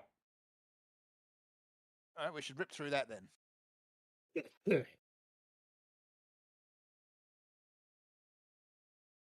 Are you trying to suggest that I need to read this? I can try. Where to go? There it is. Fern, you want to take a crack at it? I could take a crack at it. I'm just looking at Flynn to see exactly how he works, but all right. Comes from our good buddy Cerathus, and he says, "Dear, no excuses." So yeah, derp, I forgot to delete the notes from my previous email. That I assume was something related to last week. Anyway. Possibly. Yeah, he put some topic notes at the top of his email last time. Oh, there you go. All right, regarding the situation of the army in ZZZ, there is one plotline that is conspicuously absent in the current story: the full-blown open rebellion. One might think that a non-trivial percentage of the armed forces declaring open war might be a bit too much to just gloss over like that, but no. Kind of like how a certain protagonist in a similar game has a Stellaron inside them, yet his plot point haven't really come up since the end of chapter 1. No, I don't count the mention of it in Penacony. I did mention it though. In fact, it was you have the opportunity to mention it, and it's detected by a number of people. But two things. Number one, the Stellaron is inside Stealth's physical body, and Stealth's physical body is not on Amphorius. And number two, immediately after the space station disaster, Himiko comments that the Stellaron seems to be unusually dormant within Stell compared to what they normally expect from a contained Stellaron. Okay. So that's probably going to be a plot point somewhere down the line when it goes boom, presumably. Yeah, like the big hanging question is, it took Herta an entire space station's worth of technology to contain a Stellaron in a dormant state, but someone managed to create a biological vessel capable of doing the same thing, and even Herta doesn't understand how it works. Which is why she keeps throwing it into the simulated universe. Yeah, she's basically conducting experiments. And for her own dark amusement. Possibly, yes. Yes. After a short break, I've been making progress in Silksong. I have found the second poison swamp, for example, then made a lot more progress and got an ending. So off to explore the rest of the areas to unlock all the things I missed. Missed I go, yeah. Also, screw the run back for the frog boss. I have not encountered the frog boss yet. Oh, you will. Yeah. I've found a couple of bad run backs so far. The one at the top of the end of chapter 1 was pretty bad, but Last Judge, I don't think was bad at all. Just mechanical heavy, but it was real quick. Is there one that people like to complain about particularly? Yes, and it's the one Serathis is complaining about. It's the frog. You will need. I'll tell you right now to save you a headache, Fern. There's a hidden bench. It's not close to the boss, but it's closer to the boss. Closer is acceptable. When you get to Poison Swamp number 2 and go, oh no, the boss is where, and you go, Ari, where's the hidden bench? Just ask if you don't want to go hunting. Yeah. And the other really bad one I ran to was the arena fight in Hunter's Call. Or Hunter's March. That one was bad. Hunter's March, sorry. Just drop down. More annoying. I spent more time doing that run back than I actually did doing the fight. Oh, Savage Beast Flight. Yeah, he's gonna kick your butt. Oh no, Beast Flight was easy. No, it's the arena fight just before him. Oh, that one. That one. Yeah, that one's not too bad. People whinge about Beast Fly. Yeah, no. Beast Fly did not need a nerf. Well, Beast Fly hasn't been nerfed. He's still the same. No, he hasn't. He's not that bad, really. He's completely optional. Anyway, where was I? Also, on the boom shoot front, Cultic has its second half released. If you like the vibes of Blood and Resident Evil 4, this is the game for you. The graphic style might be hit or miss, but the vibes are there, even if it's blatantly obvious when the scary is coming. I don't know what that is. Hint, right after you picked up a key, always after picking up a key. Speaking of Blood, they are making a remaster for some reason. I have no idea why. It doesn't even seem to offer anything more than the first remaster. And that's... Thank you for the email, Seraphis. Yeah, I did play a reasonable amount of Blood back when it was contemporary. I guess I haven't really spent much time playing it since it stopped being contemporary, which means like the late 90s. But Yep. But there've been a couple remasters, but I don't really know what's supposed to be remarkable about this one. Like, it includes a couple of like fan expansions that are sort of becoming semi-official, I guess. But and I guess there's always a certain amount of interest because it was made by Monolith, and Monolith isn't a thing anymore. So that means that the IP is now being tossed about. But Note that people are remaking Blood 1 and Blood 2 never gets remade. So I don't think people really want to dig up that IP. Who actually owns this these days? Probably Atari, actually, because they published it, so maybe they scooped it up. I'm looking. I found the remaster of it, but is the remaster on Steam? It doesn't look to be. 1997. Yeah. It's got the definite vibes of the 90s boom shooter. Yeah, it did have a nice sort of horror aesthetic, like sort of more classically horror aesthetic, as opposed to, some of its contemporaries, which were just trying to be as novel as possible. But the gameplay was so mediocre, like really mediocre. It was. There's just so few enemies. There's like zombie and zombie that is fat, and there's monk in a brown robe and monk in a black robe, and gargoyle that is brown and gargoyle that is grey, and Yeah. spider and a dog, and there's just not that much. And you hit another thing there too. It had a bad case of the quakes. Everything was brown and everything is grey. I mean, it was like that for a reason, but the reason I think outwore its welcome relatively quickly. It wasn't that novel. Yeah. Let's see, But yeah. Oh, it's being sold as a separate product. Okay, that's fine. So Chapter 2 is also $15 or 15 Australia bucks, dollary dues. Can you even buy the Second Blood game? I never played it. I wonder if it was just complete Blood dog water. Maybe. Yeah, it's on Steam. Lol. The Chosen, Blood 2. Overwhelmingly negative review. It's on Steam for $1.20 New Zealand currency. It's actually not available for me. It's on Steam, but the purchase option is missing.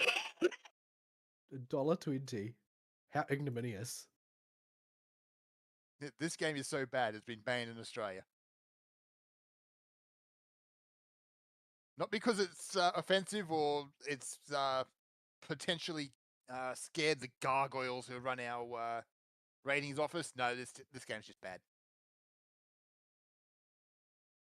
So obviously, we're still waiting on the people who run our ratings office to just die or retire already. But no. Apparently it just doesn't actually work. Oh, is that even worse? Yeah, apparently it's just incompatible with modern hardware, and you need to get a mountain of fan fixes to make it run. Yeah, or you just go play a better game. Yeah, like the original Blood, I guess. Yeah. Even though the original Blood was kind of mediocre, it was at least better than that. But I mean, I did spend a good amount of time playing it, but it was mainly because it was edgy, not because it was good. Yeah. And I liked Duke Nukem 3D better. I don't know if I'd say the same thing about Shadow Warrior. Yeah. Shadow Warrior was trying a bit too hard. Maybe a bit. Maybe you've got Cultic as an option now. It looks pretty good. Though it does have a lot of people wearing brown robes as well. By the look of it. But, well, I mean cults, brown robes, yeah. Yeah, it's like, well, robes are supposed to be kind of bland by definition, so...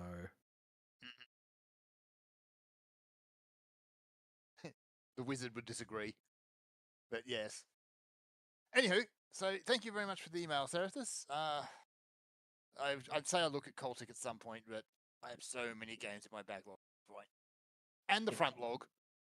Yeah, once you finish Silk Song, and Fern finishes Silk Song, I would love to have a proper breakdown of some of the cooler stuff that happens throughout the game. And in the late game, after Fern experiences Swamp number 2, and probably sends me a barrage of Discord messages as he's doing it, and I'm laughing the entire time. Make the pain stop. Where is Bench? Why is Bench? Why is Frog?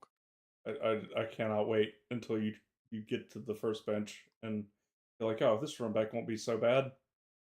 Then you figure out where the boss is. Yeah. But I go to Trobio, and then think I might push into the White Ward. I don't know. White Ward has a really, really good tool that lets you heal faster. That's all very useful. But yeah, I've got it unlocked. I went and handed the door in because hang on, no, I'm not going to go in there. I'm going to go this way for a while, and found Trobio, Robio! who is just fun. He's there. He actually weaponizes particle effects too, which is fun, I love that he just shouts his name throughout the fight. and poses. So you know who you're fighting, man. Yeah. Robio!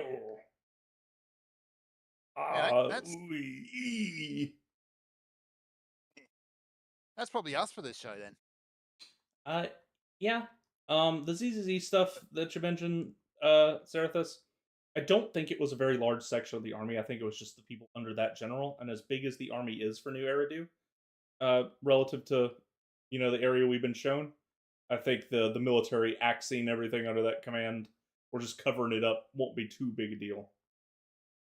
I mean, I think that there are a few niggles with the way the world construction works in ZZZ, and one of them is that the military is supposed to be kind of like an ominous power player who's involved in a lot of dark stuff, and we know this. But simultaneously, the only face of the military you ever really see are all bunny ears lawyers. Like they're all just like quirky individuals. They aren't actually blood-soaked monsters the way the military with capitals is. So there's a lack of communication, I suppose, that you see like very narrow glimpses of it in the sense that like the motivation of the story of the current patch is supposed to be the sort of knock-on effects of the military being evil, but most of the time the military is not evil. Most of the time the military is quirky because they employ bamboo. Like there's sort of like a tonal disconnect here.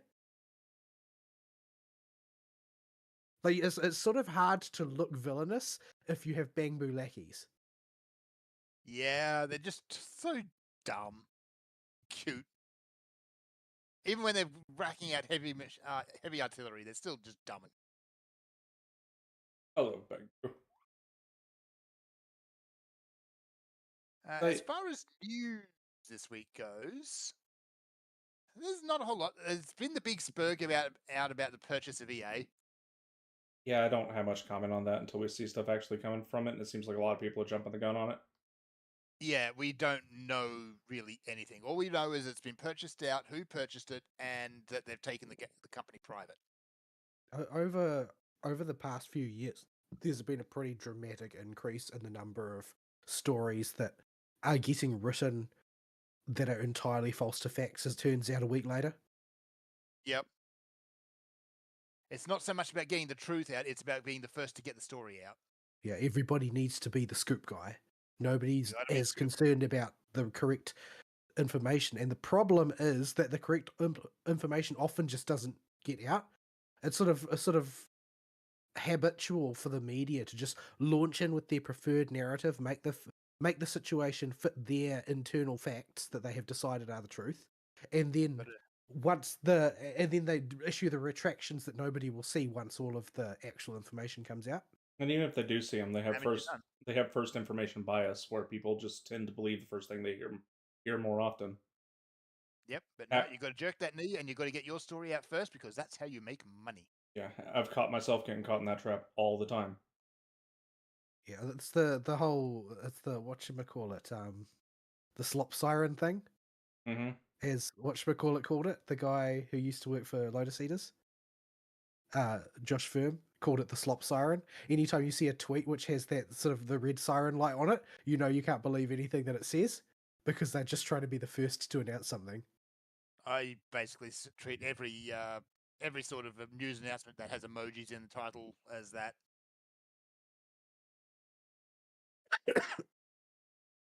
So yeah, there's that.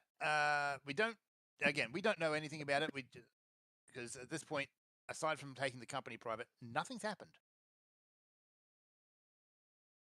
Yeah. So when What has public trading done for them anyway? Nothing good. Because That's the way.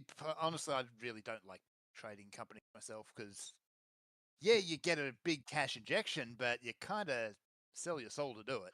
yeah, the Become either forced to be all things to all men. Like you have no choice any longer. yeah Got to appeal to the mass market, whatever that may be. yeah general investor culture of just stocks. Forget private investors, just stock investors, and needing to keep your investors happy to show growth all the time just is not a healthy way to take your time in the kitchen cooking. Make sure you know games are done before they come out.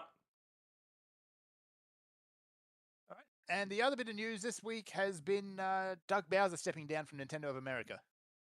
Yeah, I mentioned that last week. But he's old. I mean, He is. did he get the job for a reason other than his name? Yeah, he'd been in basically every position over the years, so that's about the only one he hadn't been in. Yeah, And I think the guy who's taking him over is much the same. honestly, I think that the bigger news is the change in prime minister in Japan. Now, I think that the new the lady who's going to be the new prime minister, whose name I forget, I think she'll be good for Japan. Whether or not it'll be good for the games industry seems kind of doubtful because she's an ultra conservative, ultra nationalist, which frankly is something Japan needs to sort of stave off some of the bizarre experiments that have been carried out with immigration in some of their outlying villages. Like immigration, mass immigration is bad in the West, and it's not as bad in Japan yet. But the way they've been doing it is incredibly bizarre. They've basically been artificially creating sort of like ethnic enclaves in towns, which are like the landing points for a particular ethnicity. Which, if you are looking about controlling the way the sort of the ethnic ethnic ghettos get formed, well, this is an efficient way of doing it, as opposed to letting them form inside your inner city. But it's still a bizarre and unnecessary. Go on. Yeah, they just come pre-made now. Yeah, so it's a very bizarre thing, but there's no reason to do it. Like it's true that Japan has a declining birth rate and aging population, but realistically, Japan should be dealing with that. They shouldn't be importing other people to do it.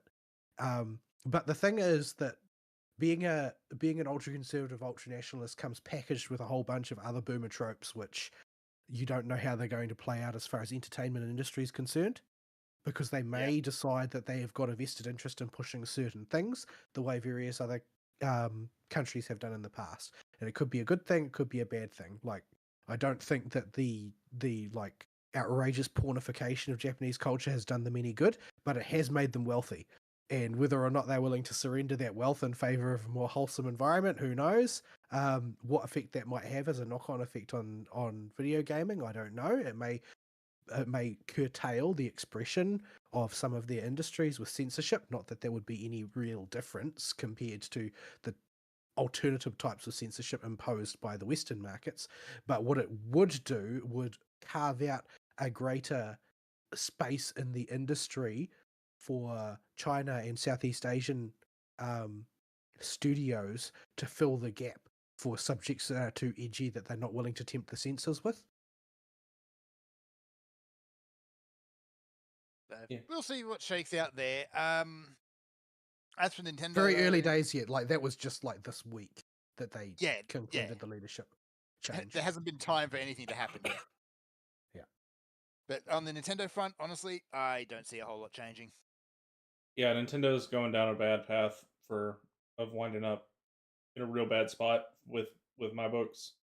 A lot of other people. Yeah. I've got the Switch too, but I don't plan on buying any DLC for Donkey Kong because it's way overpriced. You sure did shill Donkey Kong itself. Yeah, Donkey Kong's great. Yeah, but they want a whole Silk Song and a half for time trial mode. This is the new the new unit of measurement. It is. Yes, how many silk songs? Like, for example, I bought on the sale, I got Total Warhammer 3. And if you want to buy all the expansions for Total Warhammer 3, I think it's maybe near on 100 silk songs. 100 silk songs? Hang on, let me It's a lot actually of look silk it up. songs, man. It's a lot of That's DLC. Hang that's on. $2,000. Yeah. Hang on, Total Warhammer. Although So it you going? is a lot of DLC that's spread out over 3 games, because the base games and the DLC from 1 and 2 also work with it, which is actually a plus. I'd like to see more companies do that. Let's see. Store page, DLC list summary. So you're gonna It submit silk is. songs to like the Bureau International. I mean, people can cry to me Have it about. approved as an SI Okay. unit. Yeah, you know it. Okay, it's only about 40 silk. There you go. That's still a stupid amount of silk What was songs. I looking at? It was 200 silk songs the other day. It's probably Railway Simulator or something like that. That's possible. I could believe that the Yeah. train games have 100 plus silk songs of DLC. Crusader Kings. Crusader Kings is up there.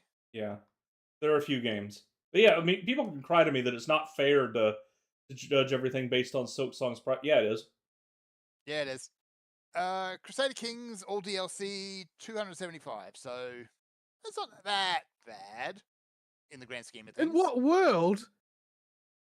In the world that the train simulators exist. I mean, that's only like 12 and a half silk songs. That's 12 and a half silk songs.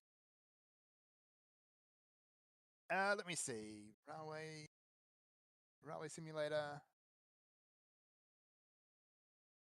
What's the big one?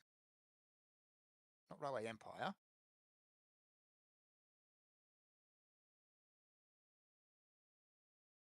Isn't it like a American train I thought it simulator or was something? Railway. I thought it was Railway Simulator. That's the American Truck Simulator, which is another one. That's the American Truck Simulator. DLC. Hang on, scrolling. 221. That was not as bad as I thought it would be. Hold on. It's on sale right now, though. Yeah, that's true. It's on big sale for some of them. There's a lot of free stuff actually for that.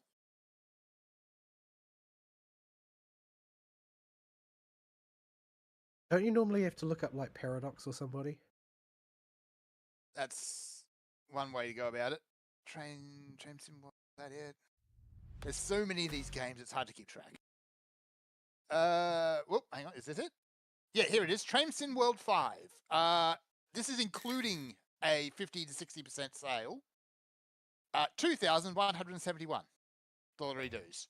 Yeah, that's $1 dues. that's a lot of silk songs. That's over 100 silk songs. So without the discounts, you are looking at about 200 to 300 silk songs. Why is the base game $100? Why? Why is the base game 5 silk songs? So yeah, some of these games, some games just get ridiculous. Yeah.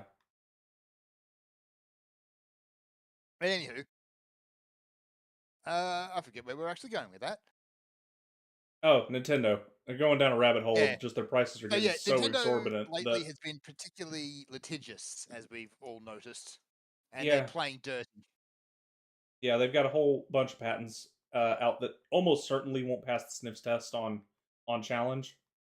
Well, the fact that they have been filed after the start of the lawsuit would usually get them thrown out in my book. But Well, it's less I'm that a lawyer. It's less about the lawsuit and more about what they can use them as leverage for later. And that the most people that look at these know this is BS. Oh yeah, they're so very broad and vague. It's just this could mean anything. Yeah, that's not going to pass us in the West. It won't pass a challenge. In the East, in Japanese court, I have no idea. Yeah. So we'll see on that, but honestly, yeah, nothing is going to change from Nintendo. Their path is pretty much set at this point.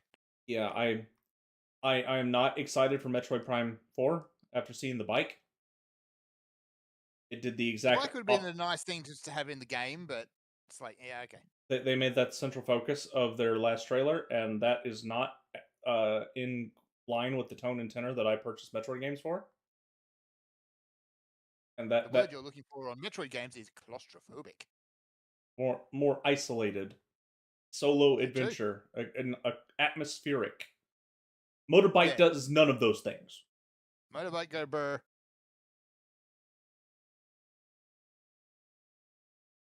So yeah, this is why the Switch 2 is still not on my priority list. And it shouldn't be. I busted the thing out to play Mario Kart with the family, and that's pretty much all I use it for, and to play Donkey Kong. Donkey Kong. Yeah. So yeah, that's us, I think.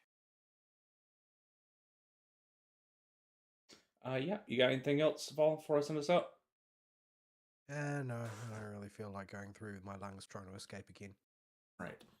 Get Fern his weekly bosses if he's hanging around, and help him get used to a character that has a baby burst. And First. we'll catch you guys next week. I have a lantern.